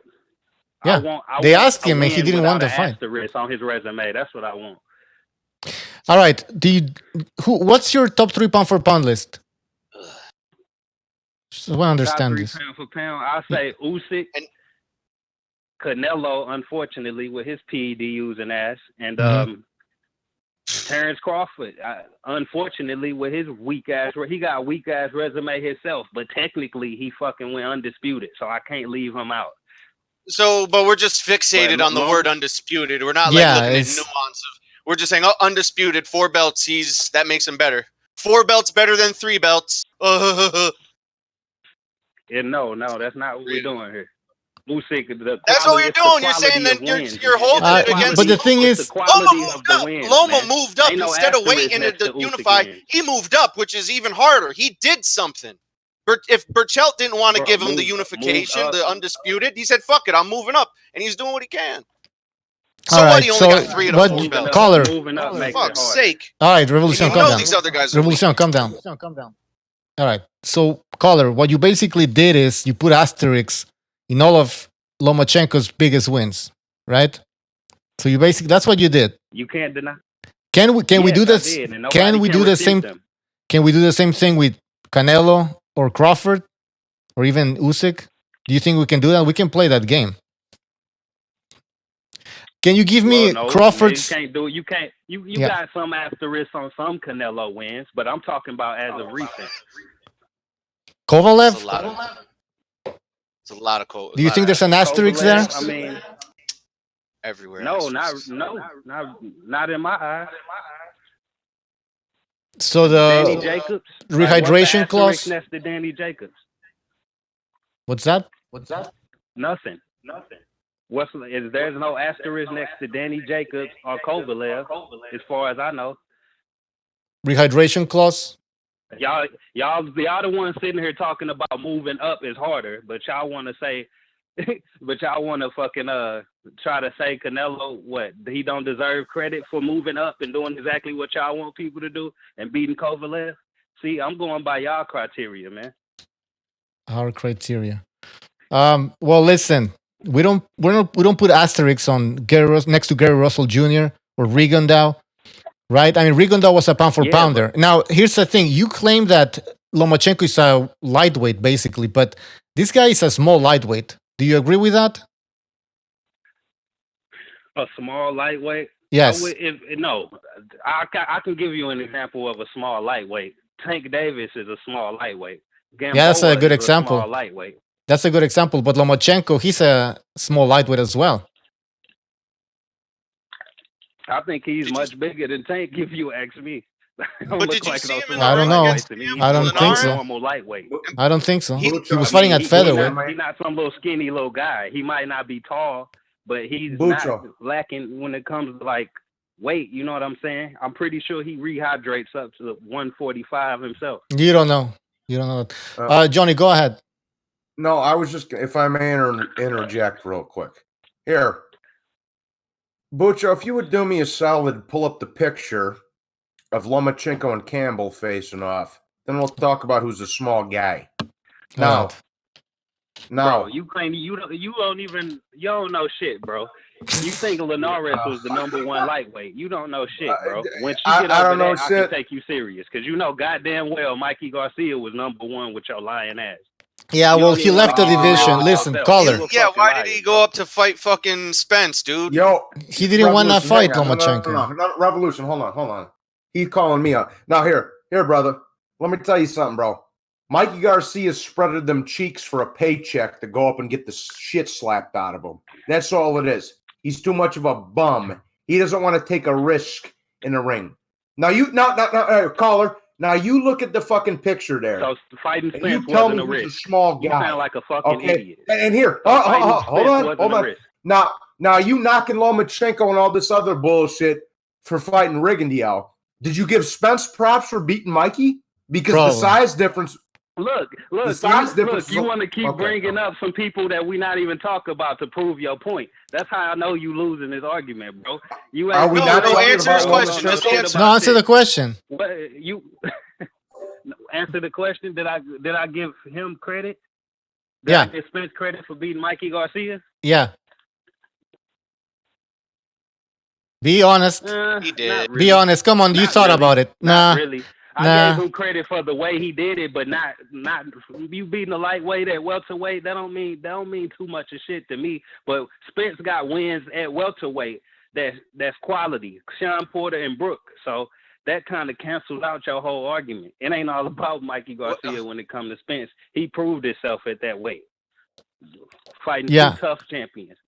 Who did Kell Brook beat? Sean Porter. Who else? Look, see, that's why. See, that's the thing. No, here's the thing. Caller, we can play the same game. That's the thing, caller. Caller, we can play the same game. We can look at somebody's record and start breaking it down. And so, Kell Brook, who did he beat? He beat Sean Porter. That's it. How about this? How about we look at the top 5 people that I just named and look at their resumes and talk about that? Because that was my whole point. Well, we did, Luke but Campbell, the thing is, you come out with arguments that, like, you come out with. So Linares, in your opinion, wasn't a good win, right? Linares, who was undefeated for how many years? 9 years, something like that. Bro, what does undefeated got anything to do with? What? Linares got to do with anything? If none of those wins you got in those 9 years were quality, and that's my whole point here. There's no quality wins on Linares' resume. What's his name? Mercito Jesta. Is that a quality win? Well, let's go through Linares' record. Luke Campbell is supposed to be a quality win when Luke Campbell ain't done shit in the sport himself. You see where I'm going here? Gary Russell Jr. What's his best win? What's his best win? Let me just say this one thing. Okay, you're knocking Jorge Linares' resume. Do you want to stack that up with Tank Davis or Devin Haney? We're not Bro, talking why about do you Devin wanna Haney. keep We're not bringing other talking about. fighters into the conversation, Here bro. we go. You keep Here we naming go. these black fighters. Is it because I'm black, bro? That's why you gonna keep bringing up Tank and Spence? You think I'm a Tank or Spence fan? Wait. Is that what it is? I got No, it. I don't know. got the You're a analogy. Spence fan for ready? sure. You ready? Hold on. Lomachenko. I got the analogy. The caller is saying the Ferrari is a shitty car because it only goes 160 miles an hour, right? And then I'm like, well, what other cars go 160? We ain't talking other cars. We're not talking other cars because once you see the other cars go only 120 miles an hour, bro, you realize the Ferrari's great. Yes, All you caller. gotta do is refute the facts. No, caller. We need other boxers in order to find out what the standards are, right? We need to find. I'm telling you, quality wins. We focusing on quality wins. Yeah, and none well, of y'all can tell me any they are quality wins. wins. That these people If you have watch the outside of fight, Rigo, they're he quality. got quality win, but he's a fucking 118 pounder. All right. In the Olympics, did he fight at 118? Bro, I don't Bro. fucking. Why the fuck are we talking about Olympics? No, because Oh my Lomachenko. God. No, sorry, Bro, that- Rigondeaux is not a midget as you claim. You claim he's a midget. He couldn't even land a punch. All right. Sure, he was a little bit smaller than Lomachenko, but he didn't do jack shit. I mean, he got bitch slapped into submission. You can't tell me that Lomachenko used his height and weight as an advantage in that fight because he did not. All he did was bitch slap Rigondeaux into submission. So he didn't use his size. So watch that fight again and tell me. Watch that fight. Hold on. You're gonna watch that fight. You're gonna watch that fight for me. You're gonna watch that fight for me. You will watch that fight for me and tell me how Lomachenko used his weight and height advantage. All right. Go and watch that fight and tell me how he did it. But guess what? You sitting here asking me about Spence beating a smaller person No, and discrediting Spence for it. But when I say Rigo is small as fuck, y'all want to flip the script. He's not as small as fuck. That's why I told you at which weight did he fight in the Olympics? Because I'm trying to explain to you that he's not as small as you think. Do you understand this now? Oh man, he's fucking tiny. He's not, bro. And So that's your excuse. So you basically want to discredit every single win that Lomachenko has, right? You want to call Rigondeaux a mini super midget, but I guarantee you that before the fight you gave him a chance to win, right? Rigondeaux a mini super midget, bro. Yeah, be honest. No, you Caller, didn't. You I are. gave him a chance. So now Come on, you didn't give him a single. Mind reading. Now Come you on. making an assumption. That's the best y'all can do. All right. Y'all- No, Fair I enough. gave you. Fair enough. It's not an assumption The easy thing because for you to do is break down these 5 people resumes I named and tell me a quality win that's on them motherfuckers. Rigondeaux was a big win. Yeah. Can I It throw my was. 2 cents in there, Bucho? I'm talking about Luke Campbell, Pedraza, Linares, Gary Russell Jr., and tiny ass Rigo. Tiny ass I'm gonna little mention. midget. I'm gonna mention. And hold on, Revolution. I'm gonna mention Joseph Diaz Jr. and I'm gonna mention Joseph Diaz Jr. and Johnny Gonzalez, which was a power puncher. And if you've been in the ring or you've been watching boxing, you know that guy's not that skilled, but he have like over 50 fights and a lot of knockouts. Johnny Gonzalez, power puncher. And Joseph Diaz Jr., you see how he outschooled this Terran Farmer? He's a real good fighter. Okay? So those 2 fights, Kiko Martinez, and if you do the eye test, Gary Russell Jr. has really fast hands. And I'd probably favor him to beat all the 135-pound prospects and contenders that we have coming up right now, like these young cats. So that's a good win. And I personally... Go ahead, my bad. That's all I was going to say about that one fighter, Gary Russell Jr. He's a good fighter. I personally think Gary Russell Jr. is his best win because Gary Russell Jr. at least got decent wins. And you talking about Joe Diaz beating Tevin Former. Pedraza beat the shit out of Tevin Former. He knocked him out. And I'm not even giving him credit for that. So what makes you think I'm gonna turn around? But you see the thing that just because Gervonta Davis knocked out Pedraza, you can't give credit to Pedraza like ever. The sniper's a good fighter. He just couldn't do nothing at 140. But he's a southpaw. And yeah, okay, Lomachenko beat him, but Pedraza, you can't just dismiss him because he lost to Gervonta Davis. Gervonta Davis is a good fighter too, but then it doesn't mean that Pedraza's a bum. That's how Gervonta Davis got his title from. But look, I listen to this show all the time, and I've never heard any one of you motherfuckers say that Tank Davis has a good win on his resume when it comes to Pedraza. You motherfuckers say he got a trash resume like Deontay Wilder. So why am I going to give credit to Lomachenko for beating Pedraza? Because there's an asterisk. There's an asterisk because he was a weight-trained Pedraza. I'm sorry. The weight-trained Pedraza. But that was a good win, Revolution. That was a good win. However, hey, by the way, caller, we have said that that's the only win that Tank Davis has, Pedraza. So I don't know what you're talking about here. We never said that that wasn't a good win. We've said that that's his only win. So don't lie. May I say one thing? It's the best win, but it's an asterisk. That's his only win. Go ahead, John. May I say one thing? Bro, I can just tell from how you talking, okay, that you started watching boxing about 15 months ago, okay? I can tell. You went on Wikipedia, you looked up people's resumes, and now you're trying to discredit somebody that you don't like for whatever reason, bro. That's what it is, dog. All right. Bro, I would give you. I'm gonna give you some tips. You go on Google, since you talking about the internet, Wikipedia and shit, and go find out who the fucking number one lightweight was. I'm not talking. Lomachenko was facing Linares. When Lomachenko was facing Linares, go find out who the number one lightweight was. It was Mikey Garcia. When you can get past that and tell yourself some truth, then I'll take you serious, bro. Shut the fuck. All right, here, listen. Here, I've been watching boxing for over 20 years. Okay, I've put gloves on. All right, Johnny. Nobody cares, Johnny. We're not getting into like this. I've been watching. Bucho. We'll get to the point. Yeah, bro. He like to get personal when he getting his ass. Yeah, pulled. listen. That's all it is. I heard him yelling I heard him cursing out the last caller, asking him where he working shit. Like, no, that was the other guy. That was somebody else. That was me. No, that's because Vinny's boring as fuck, and I'm just trying to find some other shit to do with him, man. All right, listen. Let's get to the point. Nobody cares about these fucking side stories. Come on, let's stick to the fucking point. Yeah, so basically, and look, also to the caller, Luke Campbell. If you do the eye test, he's a decent fighter with 20 fights, 16 KOs. Lost 3 times, has never been knocked out, and he was an ex-gold medalist, right? I believe he was a gold medalist, so he's a good fighter as well. I mean, you got to give him some credit. No, he doesn't.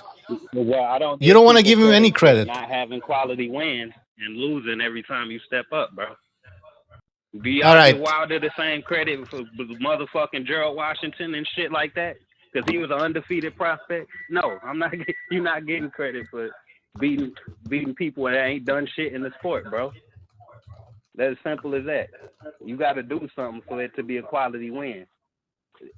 Compare Lomachenko resume to Usyk when it comes to quality, man. Like, and who the other person beat in the past before they got to Usyk.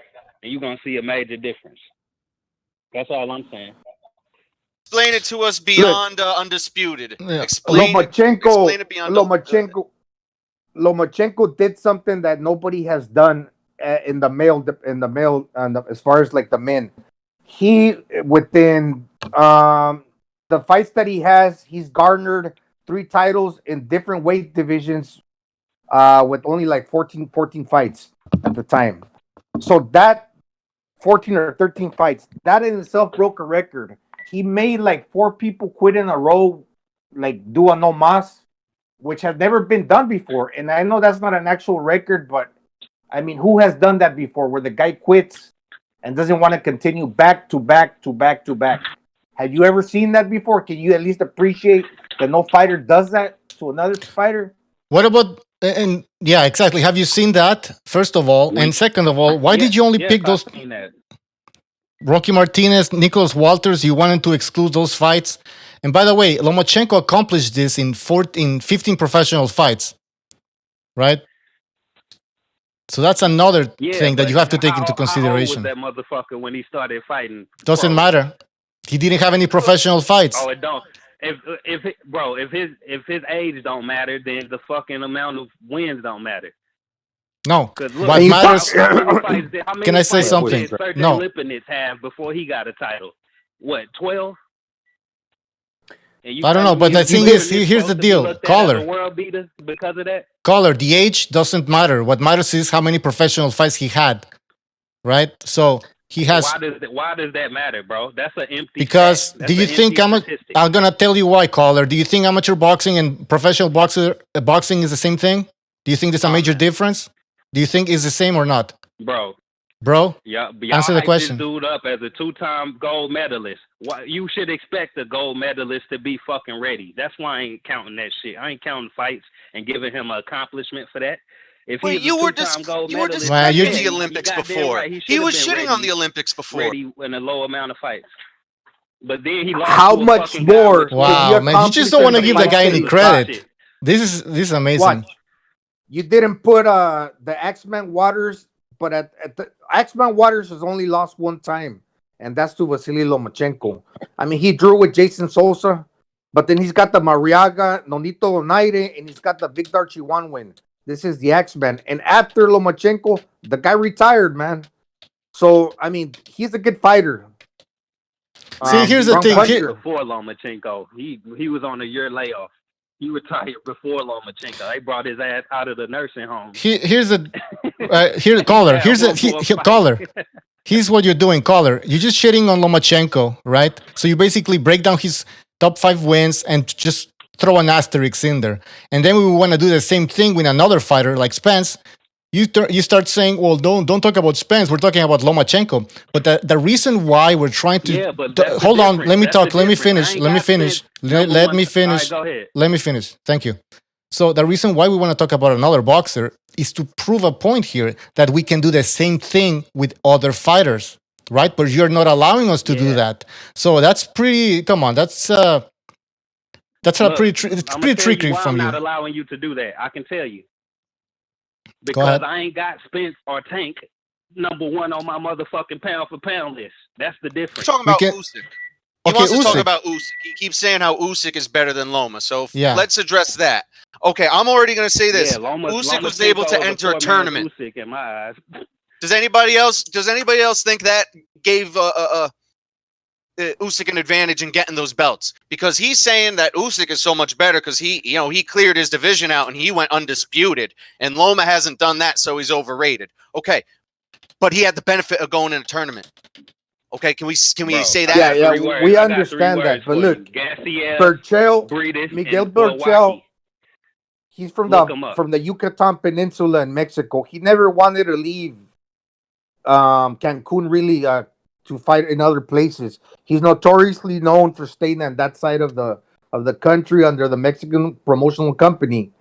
And Mikey Garcia, he wanted no part of Lomachenko because he decided, for another reason, to make big money at the welterweight division. And he didn't want to look as bad losing to a bigger guy than losing to a guy his own size. Actually, Lomachenko's smaller. Well, maybe they're on the same size. Bro, y'all sitting here shaming Mikey Garcia for trying to do the same shit that y'all praise Lomachenko for, moving up in weight class. Tell me I'm not trying to shame him. I'm just telling you. Mikey Garcia decided to move up because he wanted to make more money, and it's working out well for him. He's made a lot of money in losing to Errol Spence and winning to this other guy that he just fought. But what I'm trying to say is that at the same time, he knew that fighting Lomachenko wouldn't have gave him that much revenue. He wouldn't have made that much money. And losing to a guy his own size, legacy-wise, would have been more damaging because he wouldn't be able to call himself pound for pound. And also, we praise Loma because he moved up and he went. Hold on, Revolucion. You got to let the guy finish. Go ahead, caller. Go ahead, caller. I was going to ask y'all a simple question. Tell me if a win over Miguel Burchell would mean more to you than a win over goddamn Jorge Linares or Pedraza. Would those wins mean more to you? A win over Burchell, would that mean more to you than a Pedraza or Luke Campbell or Linares win? Maybe. Yeah, but you can't necessarily pin that on Lomachenko and blame Lomachenko for that fight not happening. It's like saying, ain't he top rank? Ain't Burchell on top rank? How is that a hard fight to make? He calling out Tank Davis and who hasn't beat much. He hasn't beat much of anybody himself, but I don't see him calling out a Burchill. It's like he was looking for the weakest fighter he possibly could. I don't know. Tank Davis moved up in weight, so and that's the fight that his fans have been calling for, and it has nothing to do with Lomachenko wanted Davis specifically. It's more of Davis and his fanboys, and that's what's happening there. But I wanna. So you have Errol Spence Jr. above Lomachenko, correct? Fuck no. You said. Number one, you said it in your top 3 pound for pounders. You have Usyk, Canelo, and Terrence Crawford. Sorry, my fault. Crawford. So you're saying Crawford is higher. Okay, so we can also break down Crawford's record. You understand this, right? Like we can actually. Go. What you want to say about it? Okay, so give me Crawford's biggest wins. Postal. Okay. Indongo, Ricky Burns. Goddamn, who else he beat? He ain't beat too many. How can you, caller? I can't believe you have him above Lomachenko. It's unbelievable. You have him above Lomachenko. You're struggling to give me names. You give me Indongo first of all, right? I mean, who the hell is this guy? Yeah, he had a few belts, whatever. Ricky Postol, you gotta be serious. He just shit his pants, bro. What makes Luke? Y'all call Luke Campbell a good win for Lomachenko, but you telling me Postol and Ndongo ain't a good win for? Did you see what Prograde did to Ndongo? You struggle to give me 3 names, man. Because he ain't fought too many good. Yeah, but you have him above Lomachenko. I agree. These pound people are struggling out here, bro. You think I want to have Canelo and Crawford at number 2 and 3? I really don't. It's hard to even say that shit. All right. Then why is but Crawford Lomachenko gets all the credit right now? And then you say Ricky Burns. Ricky Burns is a good. Okay, hold on, caller. Ricky Burns is a good win, but Linares and Pedraza and Campbell are not on the same level as Ricky Burns, right? Are you saying Ricky Burns is not on the same level? I'd say they on the same level as Ricky Burns. Well, Lomachenko has more wins. Lomachenko best wins are on the level of Ricky Burns. Yeah, well, Crawford just barely over him, barely. Caller, Lomachenko has more. If you count how many top 5 wins, so he has top 5 wins, and you can actually also add Walters and Rocky, so that's 7. Look, Crawford's best win is Gamboa, Prime Gamboa, and the Mean Machine, the guy that he just fought. Yeah, so if you just by numerical difference, Lomachenko has more wins than Crawford, more important wins. So he should be above Crawford, right? Numerically speaking. What makes these people more important? You just said like they almost at the same level, but just the fact that Ndongo unified in 140 makes him much better than anybody. Not necessarily. Nah. The division was really weak at the time. All he's talking like about every 12 to 18 months you get a reshuffling of the of a division. At the time when Terrence Crawford was fighting, it's nowhere near compared to now. Where Regis Prograis, Josh Taylor, all them guys, the Baranchiks of the world, the 140-pound division is really stacked right, and nowhere near compared to what it is now back then. Who did Ndongo beat? Let's break his record because you added him as a big win for Crawford. So let's break down the Ndongo then. Fucking Troyanovsky or some shit. Troyanovsky, and he beat Ricky Burns. That's it. All right, yeah. That's it? Who? Well, unfortunately, that's all he had to do to unify. Yeah. That's not my well, fault. so it's not a big deal then. All you care about is the unification. We have evidence here that the unification doesn't mean shit because you're even acknowledging that he doesn't really fought anybody. He just kind of happened to get 4 belts, and that puts him better. You're fucked, dude. Because you said okay, guys. Crawford is number 3. Revolution. Crawford is number 3. And now Loma's better than Crawford. Not so much hostility. So hold on. Crawford, biggest wins: Postol, Indongo, and Ricky Burns. Lomachenko has Gary Russell Jr., Rigondeaux, Linares, Pedraza, Luke Campbell, Walters, Rocky Martinez. Those are excellent wins. What's the asterisk? They What's not the might be the asterisk next? Well, they're superstar name. asterisks. That's it, man. That's the Crawford win. What's the asterisk next to Crawford wins? Okay, the Crawford win, that Benavidez had a bum leg. Jeff Horns was kind of like one-dimensional, dirty fighter, but he was a true welterweight, so I give him credit for that.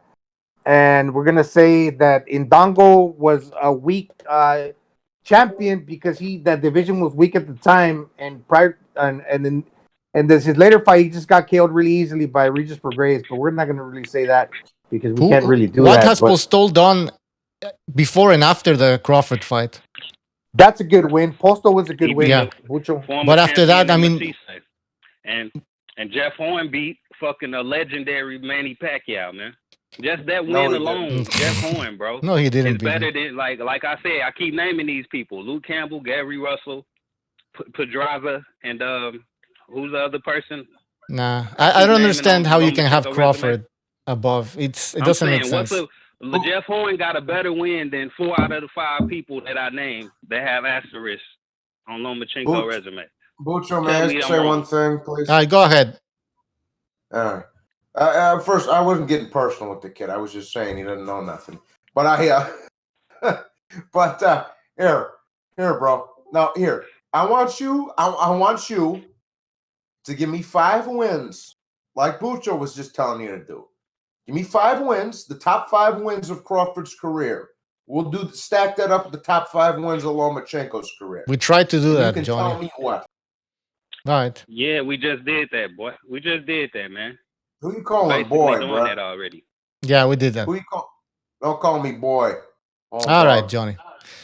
All right, we're gonna move. I like the Crawford win. I like the Gamboa win. That's a good win. All right, hold on. We got other callers. You know what? 719. Call back again or stay on the line if you want. But I'm gonna take more calls because I think some people want to speak to you, man. All right. Handle y'all business, man. Thanks for letting me call in. All right, take care. All right, let's take other phone calls. 813, you're on the air. 813. Yo, what's up? This is Urban Dance Legends. What's up, man? Hello. Yeah, can you hear us? Yeah, I was just looking at. I can hear you guys. Yeah, I was listening to you guys' discussion. I was just thinking, looking at my top 4 of Canelo, Loma, Crawford, and Inoue, and I consider mostly title fights to be how I rate fighters, and of course if they have other standout fights that are like super fights or whatever. But looking at Canelo, Loma, and Crawford and Inoue, they all have very, very similar title records. So it's really it's really hard to pick between those 4. If you look at Canelo, he's 14-1-1 with 8 KOs. Loma's 13-1 with 9 KOs. Crawford's 14-0 with 11 KOs, and Inoue 14-0 with 12 KOs. So it's like splitting hairs between those 4. Yeah, good point. If you count championship fights, I guess. But I mean, when you start saying that Lomachenko is a hype job, I mean that's a bit of an exaggeration. Yeah. So we can agree that they're pretty close, right? But that doesn't mean Lomachenko is beneath these guys. Exactly. 90 seconds. Holy shit! Well, already? I was looking at, a lot of these LDBC guys. They talk about, this guy's a white boy, this and that, and they're really judging white people as the overall group, which is pretty silly. If you think about like black athletes, for example, people from Kenya and East Africa, they're great runners, long distance runners. West Africa, they're very strong, powerful, athletic, explosive, very different from East Africans. And the same thing with Europeans. The Irish and the British is nothing like an Italian, which is nothing like Eastern Europeans. seconds. They're all very different genetically from each other, and they have different attributes. So, African American fighters are used to facing more of the Irish and English fighters, some Italians back in the day, but not as much in the modern time. But Eastern Europeans are really, they've really been picking up a lot lately, and they're very different athletically from Western Europeans. Yeah. Is this Jimmy the Greek? No, this is Urban That's Dance Legends. That's a great point. Yeah. By the way, And then, sorry, yeah, go ahead. Finish your point. No, they say, oh, they like Loma just because he's white. And the reality is, I'm 45 years old. I've been watching boxing since I was a little kid. I've been watching for over 30 years, boxing. And Lomachenko is absolutely the 10 seconds. fighter I even thought was great. So it's nothing to do with race. It's just he's a great fighter, period. Out of all the fighters I've seen, I love Roy Jones Jr. I love Pernell Whitaker, Julio Cesar Chavez, Ricardo Lopez, and Tyson. All these fighters that I've watched growing up. But Loma's just one of those fighters. Another great. Has nothing to do with the race. But these LDBC keeps talking about race every day, nonstop, and it makes me so sick. I don't even watch their channels anymore. I just listen to you folks. Like I think I can get the rundown without even watching their channel. Yeah. Well, caller, great point, and thank you for the compliments. We're gonna move on, and I need to restart the phone line. So everybody who's waiting on the phone lines, call back again, all right? Because you're gonna get kicked out. I need to restart the whole thing because we're out of time. All right, thanks, guys. Yeah, thanks for calling in, man. Take care. Excellent point from the caller, man. Yeah, everybody in the phone lines, yeah, call back again when I let you know. Thank you for using Blog Talk Radio. Goodbye. Yo, Gonzalo, didn't that guy kind of sound like the dude from the Micro Machines commercials? He's talking mad fast. You know what it is, man.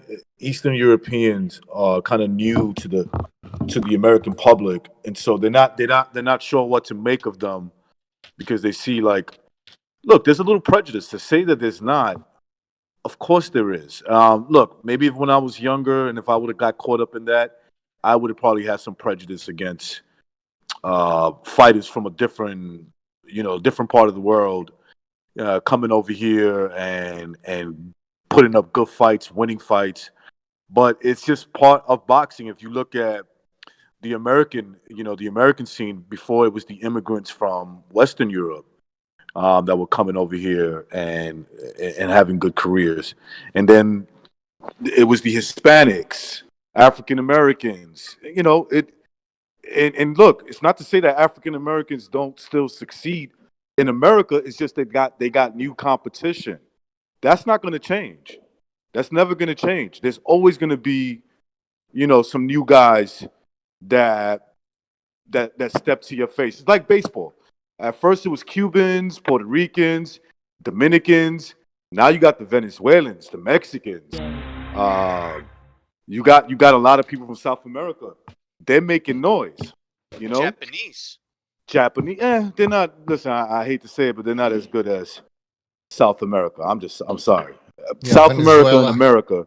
They go hard, though. They go hard. No, they go hard. But if you really look at South Americans, and you look at American baseball players, we got that shit on lock. You know what I'm saying? Like it is what it is. But yeah, you're right. The Japanese are coming in and they're making an imprint. But the whole, yeah, I mean, it's always it's a going new to happen. reality. Always. It's a new reality that people need to accept. First of Right. all, I think some people And are not in all denial. Let me just say one thing, Bucho, too. It's not all black people, right? Like there's a lot of black people that just find this intriguing. They just look at boxing for what it is. But there are some black people, and they happen to be on YouTube, that have a problem with this. They got a problem with the optics of what they're looking at because it doesn't fit their narrative, right? Mm-hmm. I'm sure it was like that at one point with Europeans, 70 years ago or some shit like that. Yep.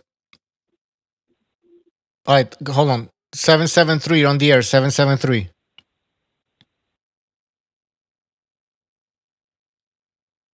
Hello? Muted? Yep. You're on the air. Hello? 773. Okay, what's up?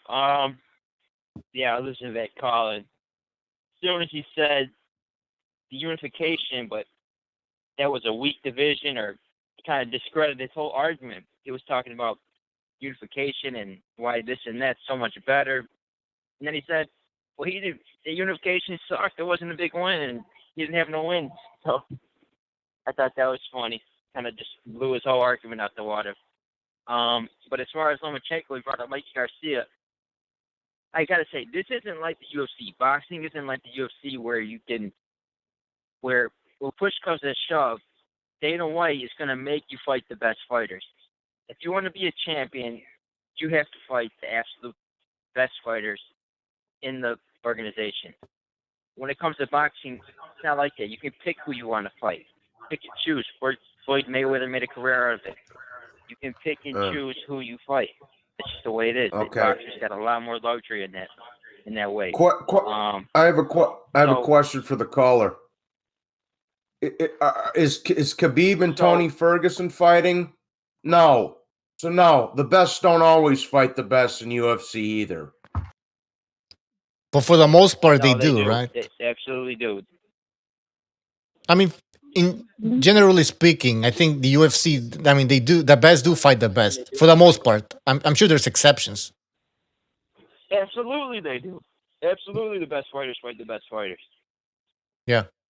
Well, go ahead. Finish your Hey, point. I'll call back. I got to call back. All right. Call back. We're gonna take another phone call. 509. You're on the air. 509.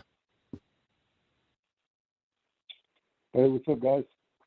What's up? Yaku from Washington. All right. Go ahead. Yeah, man. I was listening to that caller about Lomachenko, how he put an asterisk on all their wins. You guys are going at it. That was pretty cool. But basically, you could do that to every fighter. You can go to every fighter and you can say, who has he fought? You can go to their best wins, and you can put an asterisk on everyone. Unfortunately. Yeah, that was my point. How it goes. Yes, I know. That's why I wanted to talk about other fighters, but the caller didn't want to. So. And it was funny then, to hear how. Go ahead. Yeah. And then he admitted that all these top pound for pounders, they don't have a good resumes, most of them. So it's like he started conceding that, oh yeah, if you break down a fighter's record, then you can easily put asterisks all over the place. So then, yeah.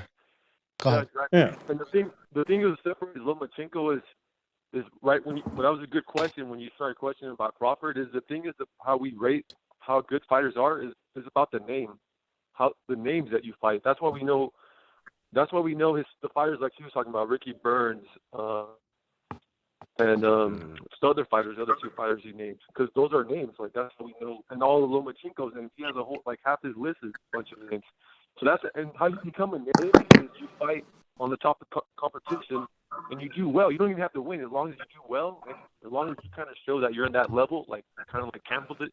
Campbell showed he lost a split decision to Linares. So that showed that he was on that level of Linares, and you saw Loma just school him for 12 rounds. Absolutely, exactly. Caller, and everybody on the panel can vouch for this. Okay, I'm a huge Crawford fan. I've stuck up for Crawford on here, even from some of you guys. I fucking love Terrence Crawford, man. That's my boy right there. I'm just not putting him ahead of Lomachenko. That's all it is, bro. That's all it is. Dude, I like Earl Spence. Believe it or not, I like him. But I just don't think he's a top 5 pound-for-pound fighter. You know? I think he talks too much, man. Personally, look, Lomachenko, he don't even speak English. Well, and that could be a knock, but he's not a guy that says foolish shit. He's a pretty respectable guy. I don't see why nobody would hate him personally. And look, when they mention asterisks, I got to mention facts right here. Facts. Okay. He's the fastest guy to achieve he's the fastest guy to achieve 3 world titles in different divisions within 13 fights amongst any boxer in the history of the sport.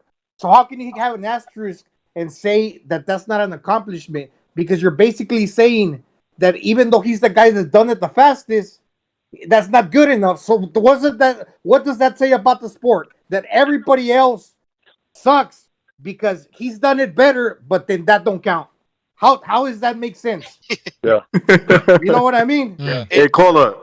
It's like saying,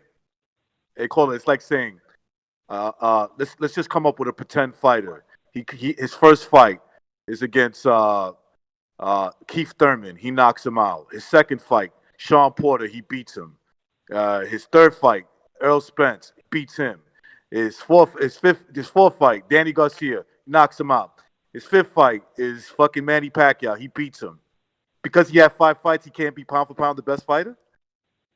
And he's the fastest guy to do it in history. But Right? we're going to I mean, give him an asterisk.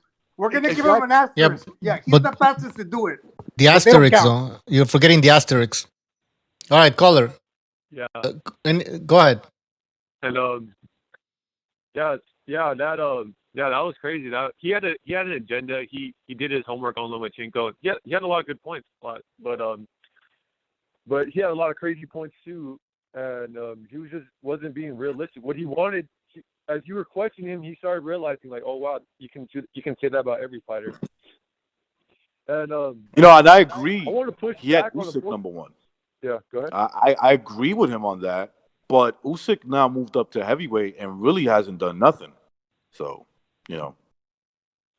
And by the way, most of us have Usyk number one over here. So, yeah. Yeah, I got Loma Usyk number one beat too. Let's say Devin Haney beats Loma. Is he going to say, well, Loma was an asterisk because he didn't beat nobody?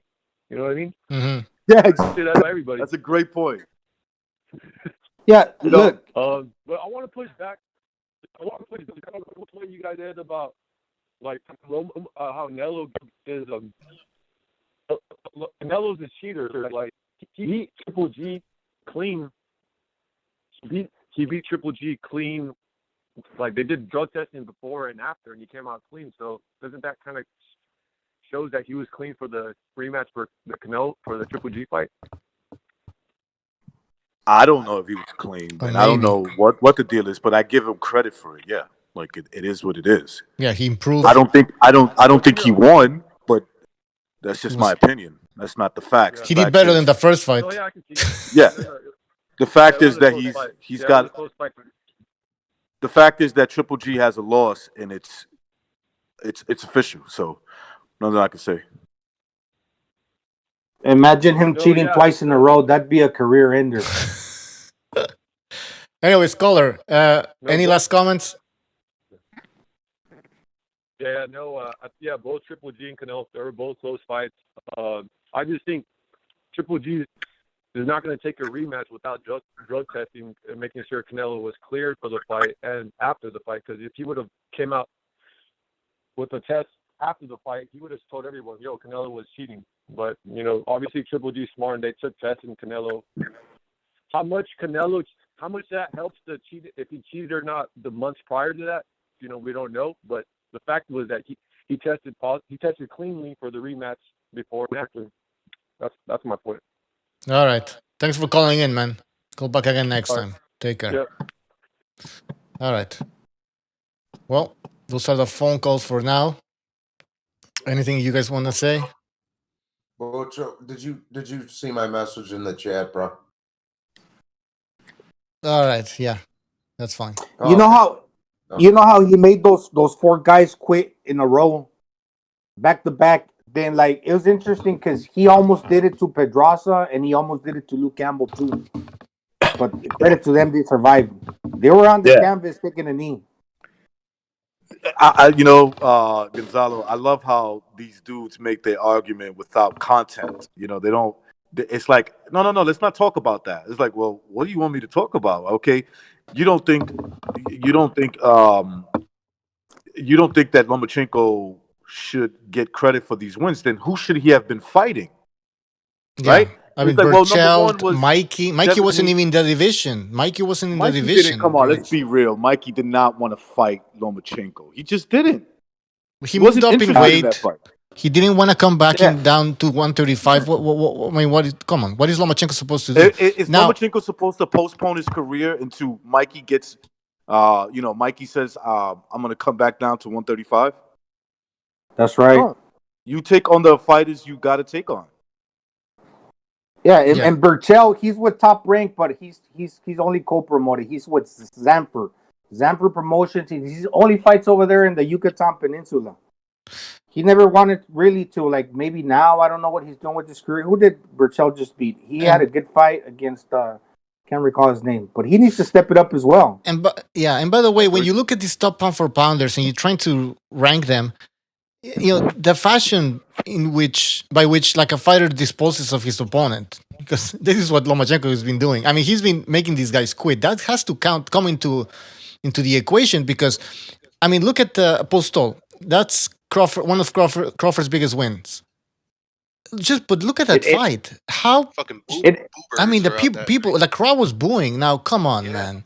I mean, it's a win at It had the never end of the happened day, before. but yeah, go ahead. Who's else has knocked out 4 guys in a row, Bucho? That was unheard of. Maybe you saw Sugar Ray That Leonard. made them quit. You mean that made them quit? Made them like quit. that was. Duran did a no mas, but when you do 4 mas in a row, and then also within 15 fights, you beat 2 gold medalists. We're gonna throw in that's an accolade And right there. Gonzalo, here's the thing, Gonzalo. Here's another thing. I can't take you serious if you thought these guys like Rigo was gonna win, and he proved you wrong, and you can't even give him a little bit of credit for that. Exactly. Like, you were wrong, dude. You said that, like those guys that were coming into my fucking comment section, and they would say, "You crazy? You're a coon." This, that. Walters was supposed to knock him out too, huh? Yes. Remember that shit? This was. I mean, that was a 50-50 they wanna act fight. like they don't It's like- remember. all right, guys, we have. Yeah, go They're ahead. trying to act like they don't remember saying that. Yeah. All right, we got more phone calls again, so let's go through them. 773, you're on the air. 773. All right, I'm back. My mistake. Go ahead. Yeah, I was talking about the UFC. I was talking about how boxing, the UFC forces their fighters to fight the best, and I don't think that's controversial. I think that's a lot of people complain about it. They say Dana White's kind of like a dictator, and he's a good dictator. Muhammad Ali, they got a lot more freedom. They get paid a whole lot more, and they can pick their promoters and this and that. It's just a lot different. So when it comes to boxing, that dude blaming Lomachenko for not fighting Marky Garcia. Marky Garcia moved up in weight, and all of a sudden he's gonna blame that on Lomachenko and Miguel Burchout. Like that's Lomachenko's fault for not fighting him. That's just ridiculous. How about this? They always try to write Luke Campbell off. They say, like, he's a bum. Oh, Luke Campbell. Who's that? He's a bum from the England? Who's that? Olympic gold medalist. His loss against Ivan Mendy, he revenged it. And his other loss, a split decision, really close fight against world champion Jorge Linares. And they talk about Luke Campbell like he's some bum. This was a really good fighter. That was a really good win for Lomachenko. But no one wants to give him credit for that one either. Oh, you're just some bum. Luke Campbell, Olympic gold medalist. Who cares? That's ridiculous. Rigondeaux. Now they want to talk about Rigondeaux. Before the fight, they're saying, oh, Lomachenko don't stand a chance. Rigondeaux's to be way too quick, this and that. Then after the fight, they say, oh, he's too little. And he's too old, this and that. This is on and on. Gary Russell Jr., I was hearing the same thing. He ain't ready for that step up. Look at what's his name did to him. If he lost to this guy, he's going to lose to Gary Russell, no doubt. Then after the fight, it's water under the bridge, whatever. No big deal. Overrated win. Nothing's going to be good enough. Nothing's going to be good enough. There's always going to be something. They can do that with every fighter. Listen. What's Lomachenko doing right now? Yeah. Go ahead. What's Lomachenko doing right now? He's trying to unify the division. He's trying to unify the 135 division. If he beats what's his name, Teofimo, he's going to unify 135. So he's doing everything he can. He's fighting all the right people. He's collecting belts. He's beating world champions. So that's the thing. You can't just sit there and argue with people who's never going to give any credit. They're always going to find something. It's always, oh, well, that was a terrible one, this and that. So I don't know. That's my thought. Let the next person. Yeah, that's a All great right, thanks point. for calling Nobody in, wants man. to accept. Yeah, nobody wants to accept he's one step away from being number one pound for pound potentially. If they're so obsessed with undisputed, he's one step away from that. But he's fighting young kids, so that doesn't count. 719, you're on the air. 719. Look, this the same guy, man. If y'all got time, I just want to make one point that all of y'all seem to be missing. Go ahead. Y'all talking about these other fighters being, you know what I'm saying, getting credit for certain things, but the huge difference is these other fighters are not being overrated like Lomachenko is. They're not being overhyped like he is. You got people comparing Lomachenko to Ali and stupid shit like that. Yeah, that's Bob Arum. Number one pound. People that had him pound for pound number one since he beat goddamn, I don't know, what's his name? Roman Gonzalez or whatever his name, or Martinez, whatever the fuck his name is.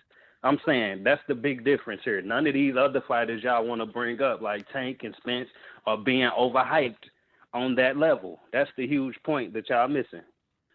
Okay, I'm gonna say one thing. Say what Gonzalo hung in 1 second, brother. 1 second. I was just gonna say, here, there's only one person comparing Lomachenko to Ali, and that's Bob Arum, because he's trying to promote his fighter, bro. So take it easy.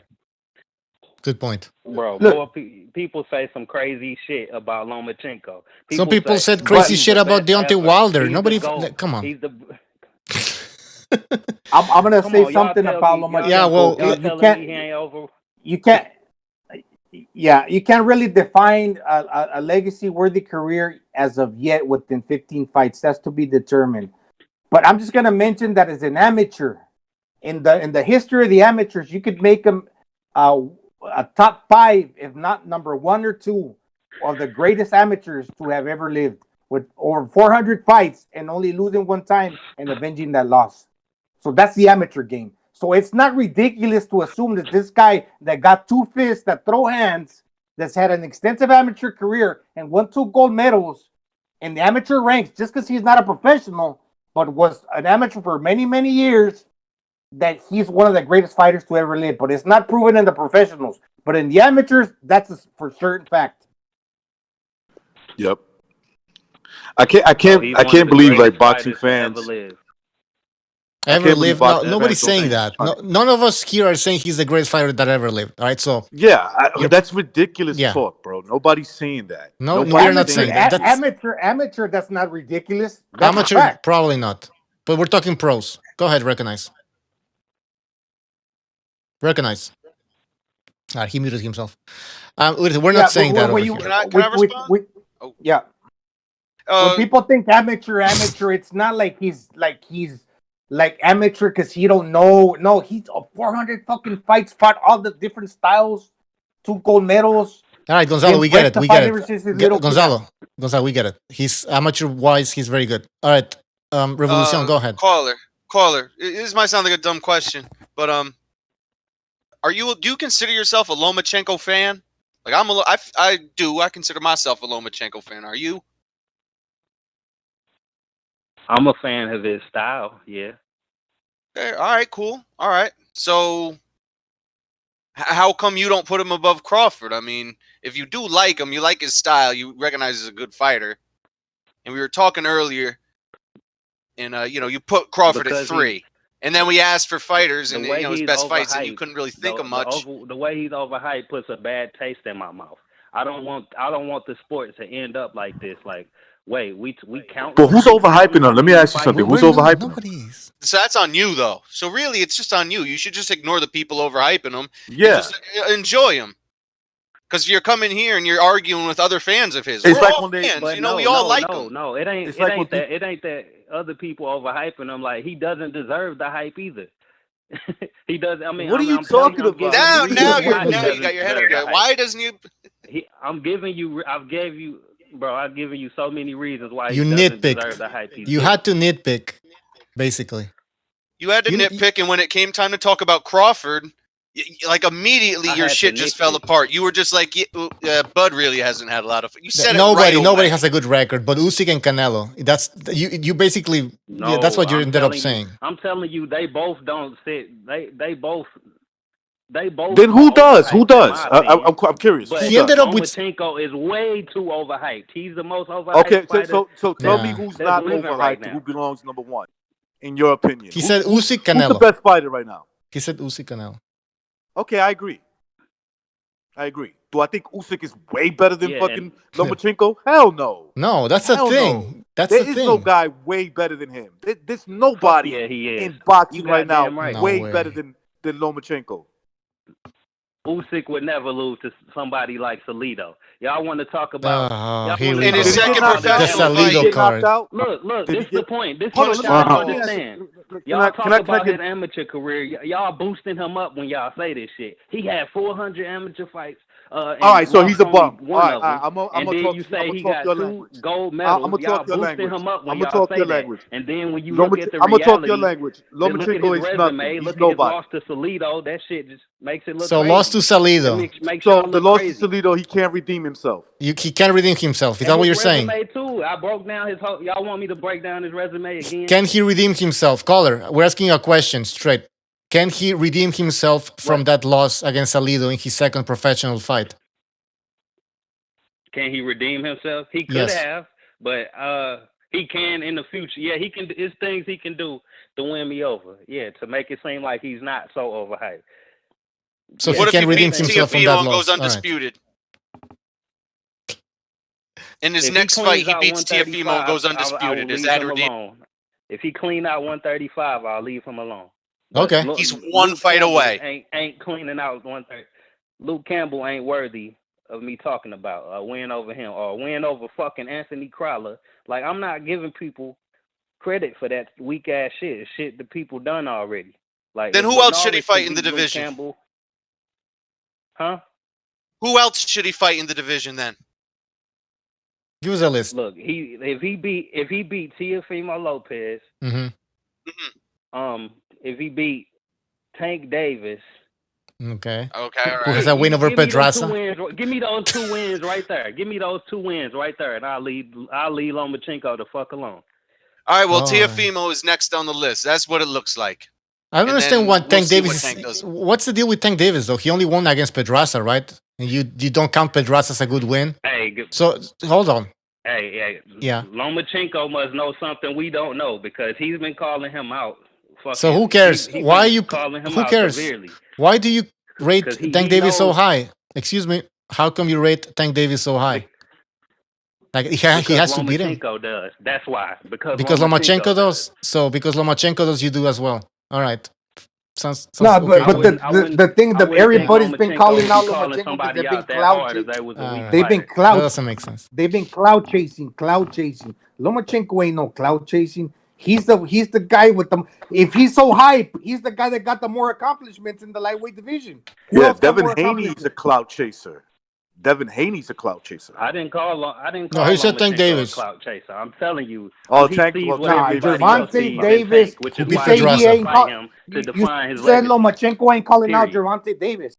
You don't have to call him out. He's the champion. Gervonta Davis is Bro. the one that have to call Yeah, out he's Lomachenko. got to call him out. What world do And, you guys live in, and man? everybody is calling him out, but they don't really want to Yo, fight listen, him. I'm the Only king. Teofimo I'm the Lopez is king. willing. If I prove myself to be the king, I don't see you. You see me. You call me out. Okay? I don't see No, you. Lomachenko was What- chasing Tank Davis, and everyone knows it. What did I don't Mayweather think he say? would We're do not that. ready for. If Tank What Yo, did Davis listen, Mayweather was some say? Tank kind of Davis Who is pusher. a cares? fat. He's fat. He lives the ghetto life. He's undisciplined. He more likely gets See, whooped by look, Lomachenko. hey, look, here y'all go, and you see what you're doing now. If Lomachenko beat his ass, you just Which he fucking will. discredited his Which he win by will. saying all this shit about Tank Davis. Caller, Let's look you at discredited reality, Tank man. Davis Tank yourself. Davis is dangerous Caller, as you're fuck. Caller, discrediting caller. yourself. Yeah, you discredited Tank Davis by saying that Pedraza is not a good win for Lomachenko. So therefore, Lomachenko. Bro, no, the fuck I didn't. yes, you He did. beat him before Lomachenko got you put to an him. asterisk. So he beat a way better version of Pedraza. Oh, so he beat him This before was he the- beat a better version. Are you kidding me, man? You just got something Are you against fucking kidding me? Lomachenko. That's all. Imagine. Lomachenko gonna get Bro, credit. He's gonna get credit for beating Teofimo if he does and beating Gervonta Davis, but it's not gonna come immediately. After Lomachenko Tank retires was and these fucking 20 guys years move old. on to win many titles in different divisions, because you can make to where you can have careers like Mayweather in a way did. When these guys get navigated in their careers that way, then Lomachenko's gonna get credit because those guys are gonna become like maybe greats in the future. It's just gonna show you how great of Lomachenko was. All right, caller. We Okay, gotta but move on. We got what's another up? caller.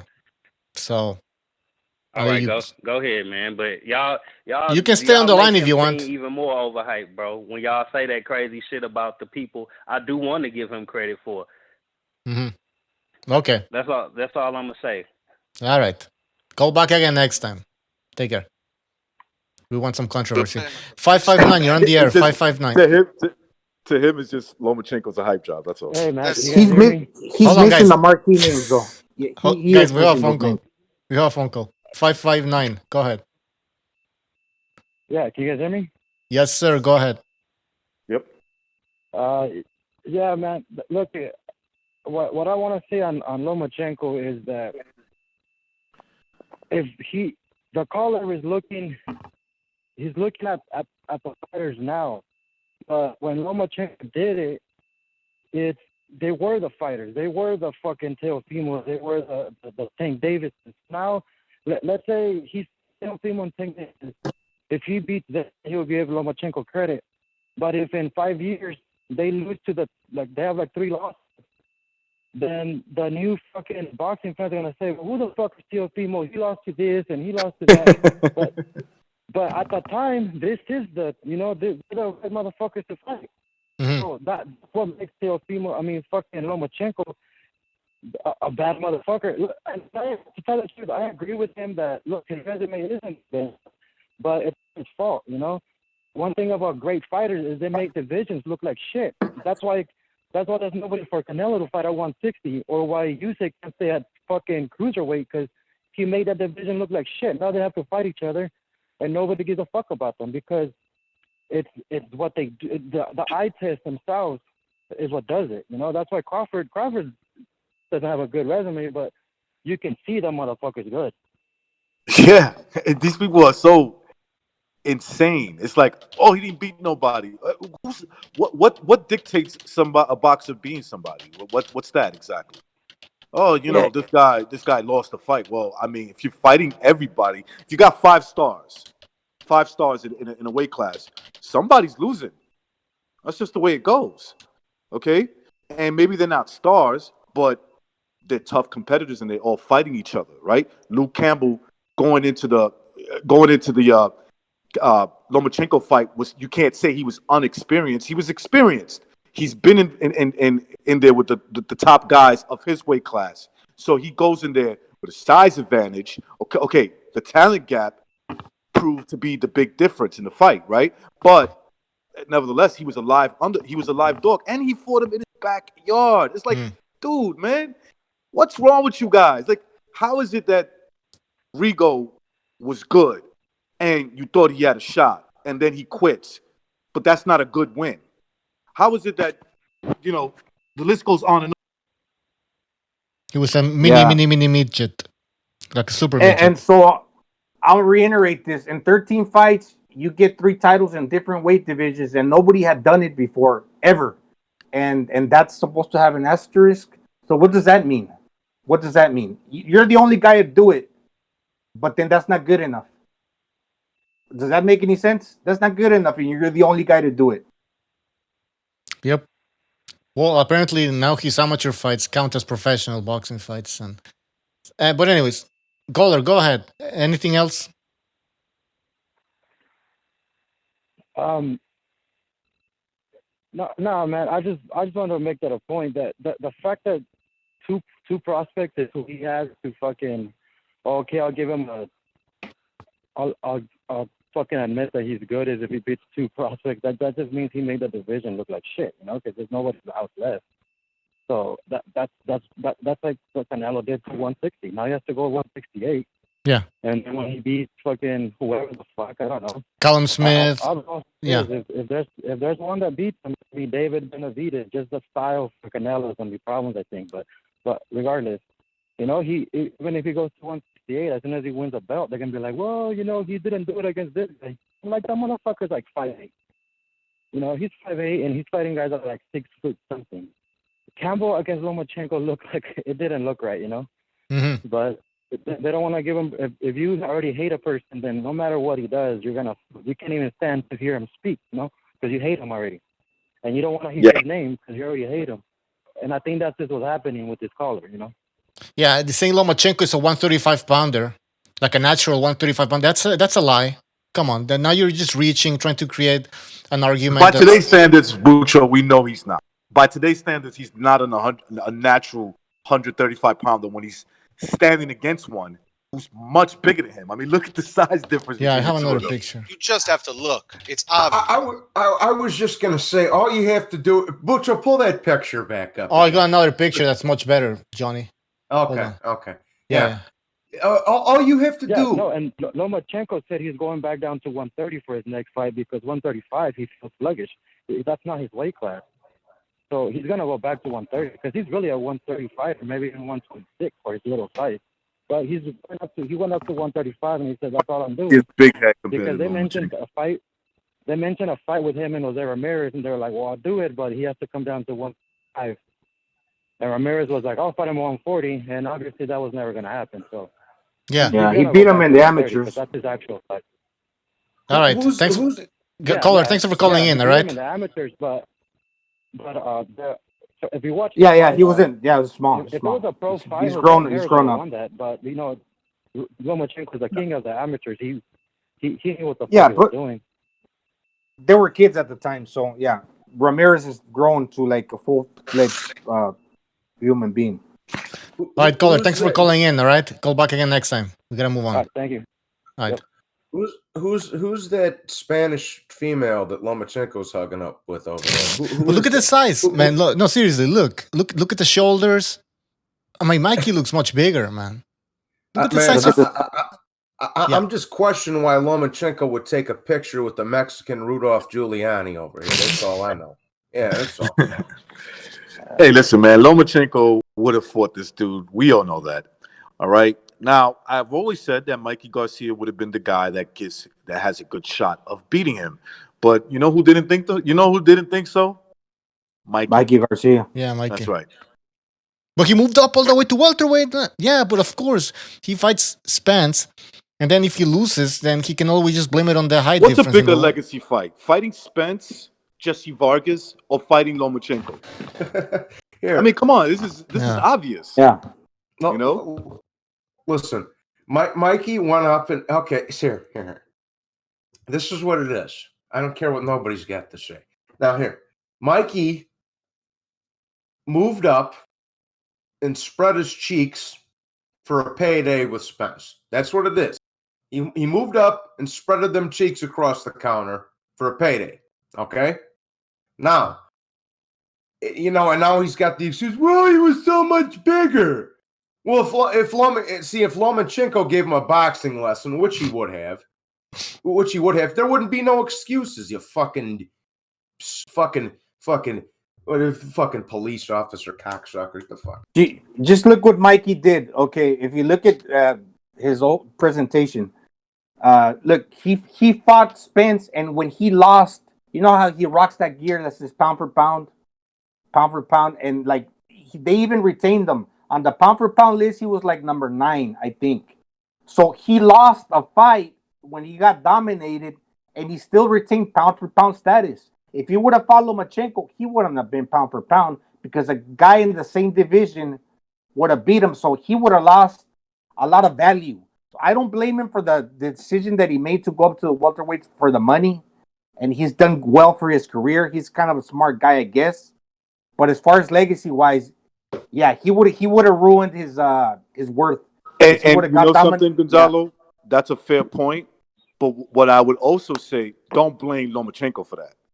Okay, and I'm not saying you, but it seems like some of these callers, like the guy that wants to put an asterisk on everything, Lomachenko is not to blame for Mikey Garcia saying, instead of fighting Lomachenko, I'd rather fight Earl Spence, 2 weight classes above mine. That's right. That was a smart move for Mikey because although I agree he had a good chance of winning, but he would have lost, and man, his career would have been over because he couldn't have gone up and said, "Oh, I'm good at the 135 to where I can compete and beat these bigger guys." Because why go up if he loses to a guy in his division? Oh, go up thinking and having other people your pound for pound, and then you still lose and you still remain pound for pound. Mm-hmm. And he's made a lot of millions at the welterweights. take no. 832. You're on the air. 832. Go ahead. Hey, Bujo, I know this is a Loma debate show, but I was like, since there's like a good. Nope. But what do you guys think about a league for people 50 years and above? Because there's like a lot of there's been a lot of talk about Mike Tyson wanting to come back. Big John Fury wants to start fighting. I was thinking, like, why don't they start a league for like older people, maybe 50 years? You have 5 to 7 rounds, headgear. I think it'll make for some really good fights. I think it'll be really entertaining. I see that Evander's still healthy.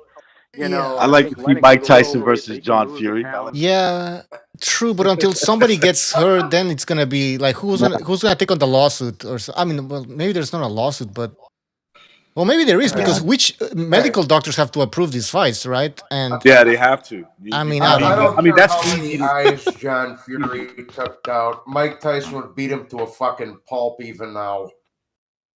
Yeah, Mike Tyson. Yeah, no, for sure. Yeah, but I don't give a Mike Tyson would have killed him. He took some fucking librarian's eyeball out. The fuck out of here. Nah.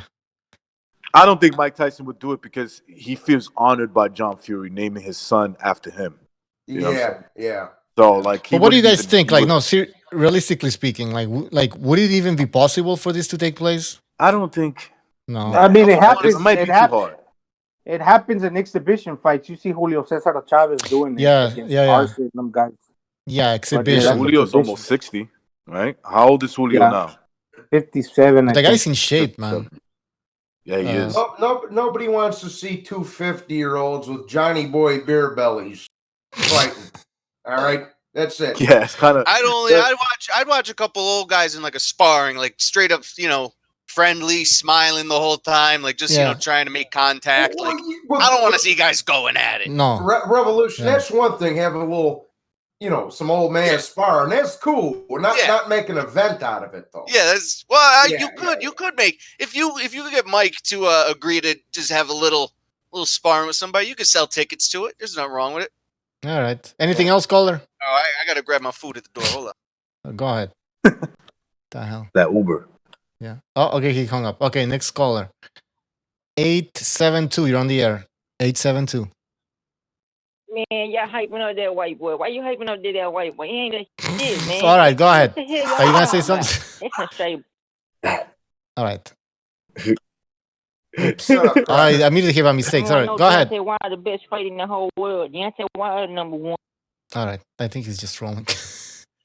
510, you're on the air. Voice, man. It's cool. I think he was gonna say something at some point. 510, you're on the air. This is Rock Clock. The undefeated in debates, and I will never lose a debate to a white boy. Yeah, we know this. Go ahead, Rosclot. How about Puerto Ricans? You ever lost to a Puerto Rican? No, I think I lost to 2 Puerto Ricans in the debate. Oh, okay. They gave you the edge, you saying? Yeah. Hey, yo, check What's this out. up, Ross? Bobby Malignaggi is wrong, and I disagree with him. What did he say? He says a lot of things. Which what did he say? Huh? What did he say? Bobby Malignaggi is wrong. He said Europeans are taking over boxing, and that's false. Oh, did he? Okay. Yeah, But he's got to put that in content. Did he put it in content? Like, what weight class is he talking about? Well, he said Eastern Europeans are taking over, and what he really wanted to say was white fighters, and I disagree with that because there's a whole bunch of Latin fighters still fighting. If I'm not mistaken, the number 1 pound for pound fighter is Canelo, and he's not Eastern European. I mean, that's true. If you do have Canelo number 1, I don't. But if you do, then he's not. You're right. He's not Eastern European. Look, this is what I would say. I think the Eastern European fighters are like, go watch baseball. Go see what South America's doing now. Right. You know what I'm saying? They're flooding it. Of course, when you flood it so much, you're going to have one dime that shines. You know what I'm saying? There's going to be that one guy that kind of shines through that. But to say that there's one ethnic group that's dominating the sport of boxing, no, I disagree. Yeah. I think they dominate the cruisers and the light heavies. They Yep. got a foothold on those divisions. And then you have Lomachenko, which is and that's it. Yes, It's like Dominican That's right. players. Watch Dominican players in baseball.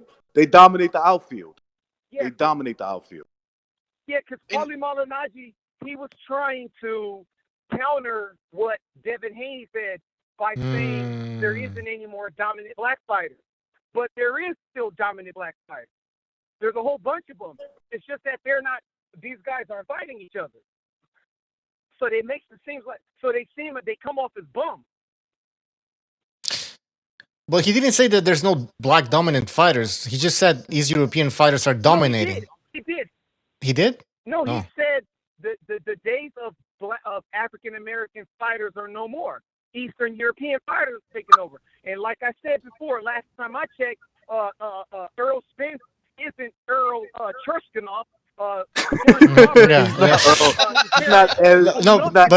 Rasclot, if Paulie Malignaggi meant that the black American fighters will no longer dominate, then he's right. Well, I wouldn't say he's definitely right, but as of right now, they're not. There's not like a big dominant black fighter. Or how I see it too is when they say dominant, right? When this country is dominant, or this black American fighters are dominant. It may not be so much a reflection of the quality of the fighters, but a reflection of how much training is going on in that country at that time. Like, boxing, I feel like is kind of on the decline with people training to be boxers in America. Yes. Whereas, over exactly. like in the Ukraine, probably dating back, 10, 15, 20 years ago, probably when it really started. Like, now it's you can't put that all on black fighters. What I'm saying is, you can't put that all on one race. I wouldn't say because black African Americans are not as interested the way they were when they were younger, like in the 80s and the 70s and the 60s. America like that. isn't producing. When we're talking about dominant, they're not producing dominantly. Exactly. You know what I mean? This is the thing. There's exactly. a lot more guys coming out of the Ukraine. It's not that black American fighters and other fighters are less skilled than East European fighters, but it's the fact that East European fighters are now taking professional boxing as a serious avenue for money revenue. Let's say yeah. They're getting more opportunities. Opportunities because remember what Larry Holmes said. You remember what Larry Holmes said, and I agree with him to a certain extent. Larry Holmes said, as long as African Americans keep fighting like this, we should be good. That's what he said. There's no reason why we shouldn't. But here's the thing: they don't fight like Larry Holmes and them anymore. They don't have that love for boxing. We're confusing us talking boxing and this for everybody else. Not a lot of people like boxing anymore, including African Americans. Right. Yeah, that's true. I could agree with that. But so basically, you're saying it's almost like some of the guys in the chat room, like they suck dick, but they don't suck a ball. Is that what you're saying? Right. Like some people in the chat room, they're not good hoes. They're not trying to stay with that, with just making being a nice little whore. They want to be nice to a point and leave. Like yes, right. Like Box and Jason Bourne, like they fuck each other, but they don't. Jesus Christ! This is a family show. Yeah, sorry. Ross Clyde and Jason Bourne. I want to they all got a respond real rivalry. quick before I go to the caller that was talking about Lomachenko. You can't say let's break down Lomachenko's record and talk bad about it, then say, oh, I don't want to break down Crawford's record. Oh, I don't want to break down Haney's record. Mm-hmm. I don't want to break down Davis' record. Because then you sound like you're being biased. Exactly. We do that. If we're going to break down Lomachenko's record, then we got to do that with everybody who you feel like isn't good. Because at the end of the day, these guys can get some of the opportunities as Lomachenko. They need to just speak up for themselves, or they might have to join Top Rank. Fatality. Absolutely. Exactly. Great point. Absolutely. All right. Anything else, Ross Clyde? Yeah. Yeah, I just want to say, man, thanks for having me on. Again, I'm undefeated in debates versus any white guy. And I just want to say, the chat room, they're still faggots. All right, man. Thanks for calling. But You know what? Rasclot did say. I take umbrage. Rasclot, Nah, I'm he going to come up with a topic I want to debate you on. No, he I'll beat come you. up with something. Rasclot, don't worry about it. You beat him. Superb. All right. Well, no more calls. Revolution. I'm sorry, but he did. I have to pick the subject. You know, like I gotta. He outboxed you though. He was kind of like catching you on the outside. I saw it. Says, all right, he's tall, man. I'm working I'm on just it. telling I'm you, not he good with got the you, tall man. dudes. Don't worry about it. You get him next time. Get him next time. Said about white people. Yeah, I mean, listen. Go ahead, Lomachenko's Gonzalo. in a yeah. Okay, thanks, Bujo. I think he's in a. Thanks, recognition. He's in a position that it's really easy to criticize him because a lot of people might be salivating at the idea that okay, the guy's older. He's only there like maybe wait, let me see. He's got 15 fights. He's like in his late 30s and his early 30s, but for boxing, okay, he's got a lot of like miles on the odometer. They might, and there's a lot of new guys coming up that are big, strong 135 pounders. So they're salivating in the idea that, you know what, he's prime for the taking. So we can really like make this guy look like he's not that good by facing these younger guys and possibly being defeated or knocked out to where he can claim and say, oh yeah, he was really hyped all along. But, you know, I could see how that could be possible, that could happen just because the fact of how the guy is in age and whatnot. I agree, Gonzalo. You know something? And I said this. Look, I know Lomachenko's going to lose again. I don't know when. I don't think it's going to be soon. But this is what he came to do. I mean, it's obvious to me.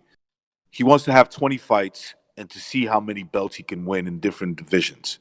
That's what that's been his goal, and that should be obvious as, you know, this coronavirus shit is a joke. All right, like that obvious. He's.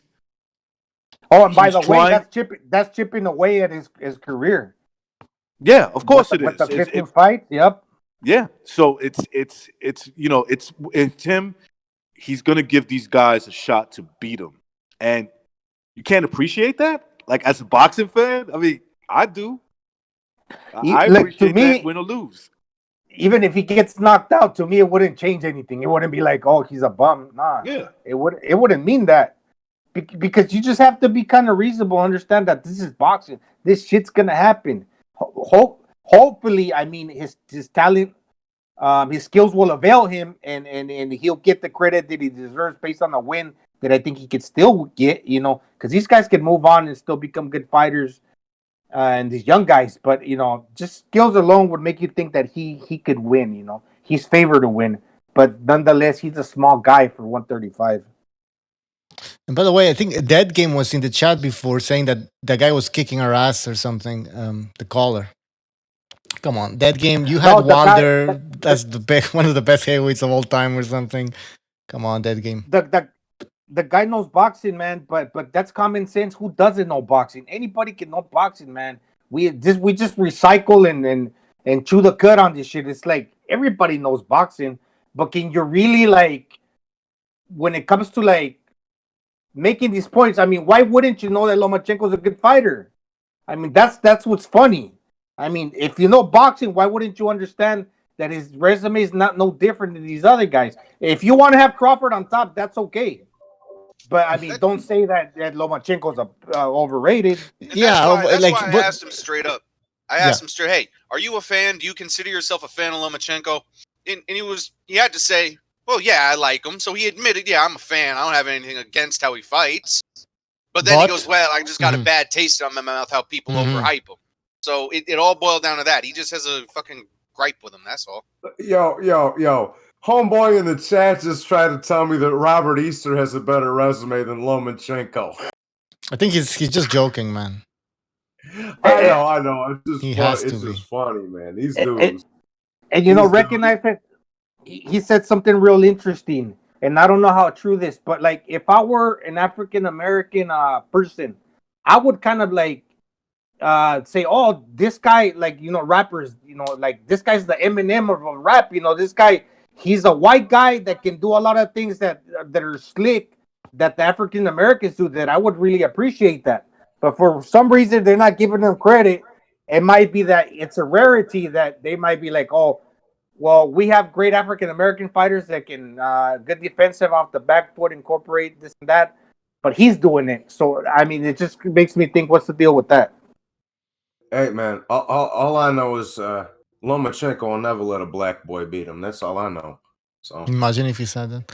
And by the way, a lot of you like he's a guy that don't talk shit. Johnny, no. He's very respectable. He's far from a person that would say something like that. Lomachenko's with ESPN. I'm just making like I say, I just try to put the shoe on the other foot one. Yeah, no, I'm being rhetorical. And by the way, hold on. Lomachenko saying that, sorry, ESPN and Bob Arum. I mean, when they talk about Lomachenko, obviously they're going to say that he's one of the greatest of all time because they're trying to sell the guy. Just like when Floyd was with HBO, and then when he left HBO, they changed their tune. And then when Roy Jones was pound for pound, number one pound for pound, like they start talking as if these guys are the best ever, man. Of course. It's obvious.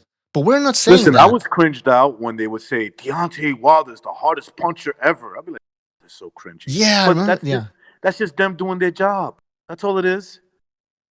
Now, when their fans say when their fans say that, I gotta point it out. When their fans say that, exactly. But like, this is the thing: you can't find Lomachenko fans that are saying this, that he's the greatest of all time. That's bullshit, man. You're just lying, man. There might be a few somewhere, but not here. I've never seen them. I've never seen a boxing video on YouTube titled Lomachenko the greatest of all time. I've seen videos of Wilder, right, was hyping him up, one of the best heavyweights of all time, hardest punches of all time, when he never knocked out anybody of any significance. Go ahead.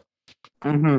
When you look at Pernell Whitaker or Sugar Ray Leonard, those guys are considered to be some of the greatest fighters of all time. Those two guys. And they have like around 30 fights, I believe. Barely. So, I mean, I know Lomachenko got 15 and he'll probably only reach about 20 or 20 some.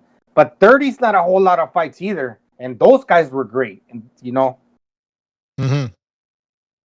I mean, they had popular names, obviously. But, I mean, Lomachenko can still get that. Also, let's not. Some people confuse quality with popularity, and that's we gotta be careful with that. Like, oh, he beat this guy, but who is that guy? Just because you saw it on you saw him on TV 5 times fighting in undercards, and shit doesn't mean he's better than a fighter that you didn't really see, right? Because he was fighting in the UK or something. So, hey, recognize said, they're he said it. They're all world champions. He's fought like fucking 14 world champions. And just because the guy don't have an outstanding name doesn't mean he's not a good fighter. Exactly. And Lomachenko has been fighting every fight except one with meaning. It had title implications. And he's won. Okay, he had a blip with Salido. I personally thought that was a dirty fight. That's my opinion, and it is what it is. We accept it as Lomachenko followers or fans that he's got a loss. We don't try to say and then who's Salido? Who did he fight? Did you guys check his record? Did you guys check his record? Salido's good. Yeah, I have a question. Yeah, I have a question. What was a more devastating loss, Salido to Lomachenko or Wilder to Fury? Yeah, I mean, Wilder. Now they're changing their tune, saying that they always knew Wilder wasn't that good of a fighter. But come on. Okay, yeah. Okay, my point being, this guy, like I said, they were so desperate to jam down your throat as he's the most powerful heavyweight of all time. He's an all-time great. He fucking, he makes fucking Foreman and Ernie Shavers look like girls. Get the fuck out of here, bro. This was your Terminator, bro. And he got melted. They threw him in the lava, like at the end of T2. You understand? Here, you fucking... listen, man. A lot of you do, and this is the hard truth, bro. A lot of you dudes, and some of y'all, man, Some of y'all is just upset that Lomachenko's a damn good fighter, and that happens to be a white boy. That's what it is, bro. That's what it is. Y'all. Yeah, but then Johnny, they're gonna be saying like, well, you're just hyping him up because he's a white boy, right? Okay. So, okay.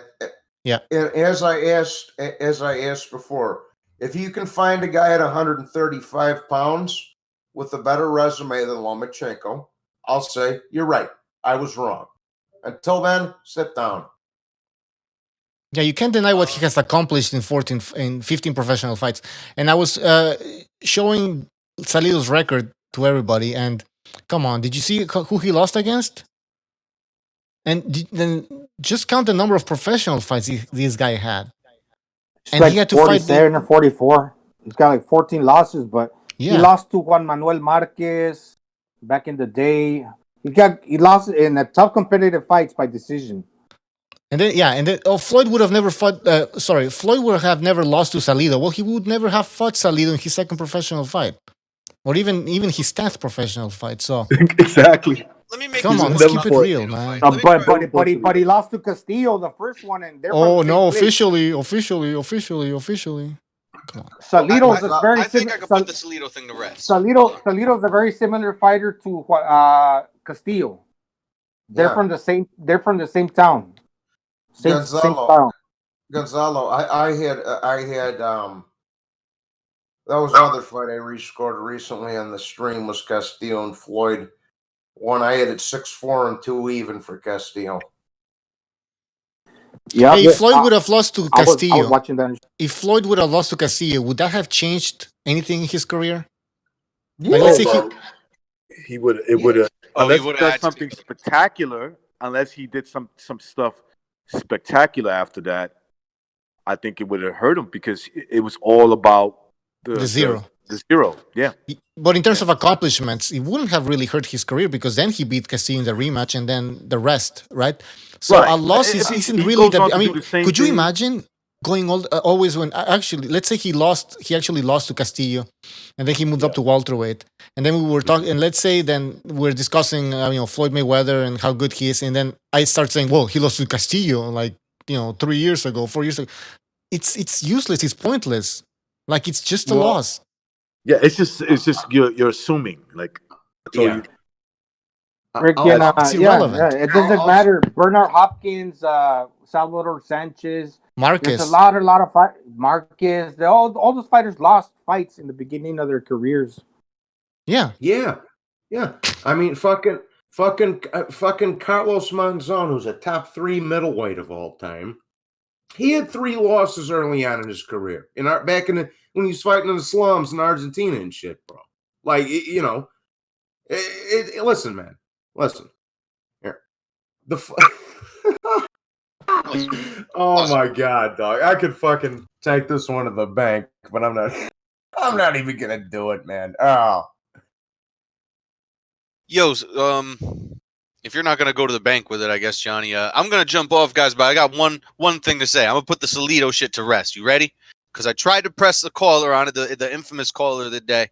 I tried to press him on it, and he was like, "Oh, we're not talking about hypothetical wins. We're not gonna do that." Okay. Can we all kind of agree? Fuck score in the fight. Salido should have been disqualified. Yeah. Well, 40 fucking low blows. If the ref was doing his job, he would have been disqualified. Shut up, Freckles. Now here's what would have happened. Here's what would have happened. I still thought Lomachenko won the fucking fight, but he should have got docked about 3 fucking points for the low blows and the holding and on top of all that, you had that fucking half-wit Lawrence Cole refereeing the fight. One of the worst referees of all time. Yeah. Exactly. I got there's 3 worst referees of all time. One in no particular order. 1, Jay Nady. 2, Lawrence Cole, and 3, Richard Steele. Justice for Meldrick. All right. So I think putting Joe Cortez too there. But go ahead. Done with the Salido fight. All right. I think it was bullshit. So that's all I got to say, guys. I'm done. All right, take care then. Thank you for joining us. As always. Maybe we should end the show. It's been 3 hours. 3 hours. Hey, look, if Revolution's leaving, the party's over, so. That's right. Wrap it up, boys. No, the party just started. What are you talking about? The self-righteous, cock-sucking, two-faced backstabber. All right. That's me. All right, so peace. All right. I understand that you're a fucking wacko that likes to play kids games. That's what I understand. Yes. All right. Guys, thank you for joining us. Recognize Revolucion, Johnny Boy, Gonzalo. Peace, man. Yep. We went through all the Later. phone calls. Take care. I want to thank everybody who joined us in the chat. Box, Ray, Tologi, The Straight G Tour. My God, what are these names, man? Tom Roberts, Box, Triple JJJ, Pajda, SSB28, Aussie Chavez, The Quacks, everybody who called in. Thank you very much. We will have another show soon. I'm not sure if tomorrow or Sunday. But guys, stay tuned. And yep, we'll see you next time. Take care. Oh, like and subscribe. Don't forget about that. Very important. Where the fuck is the music?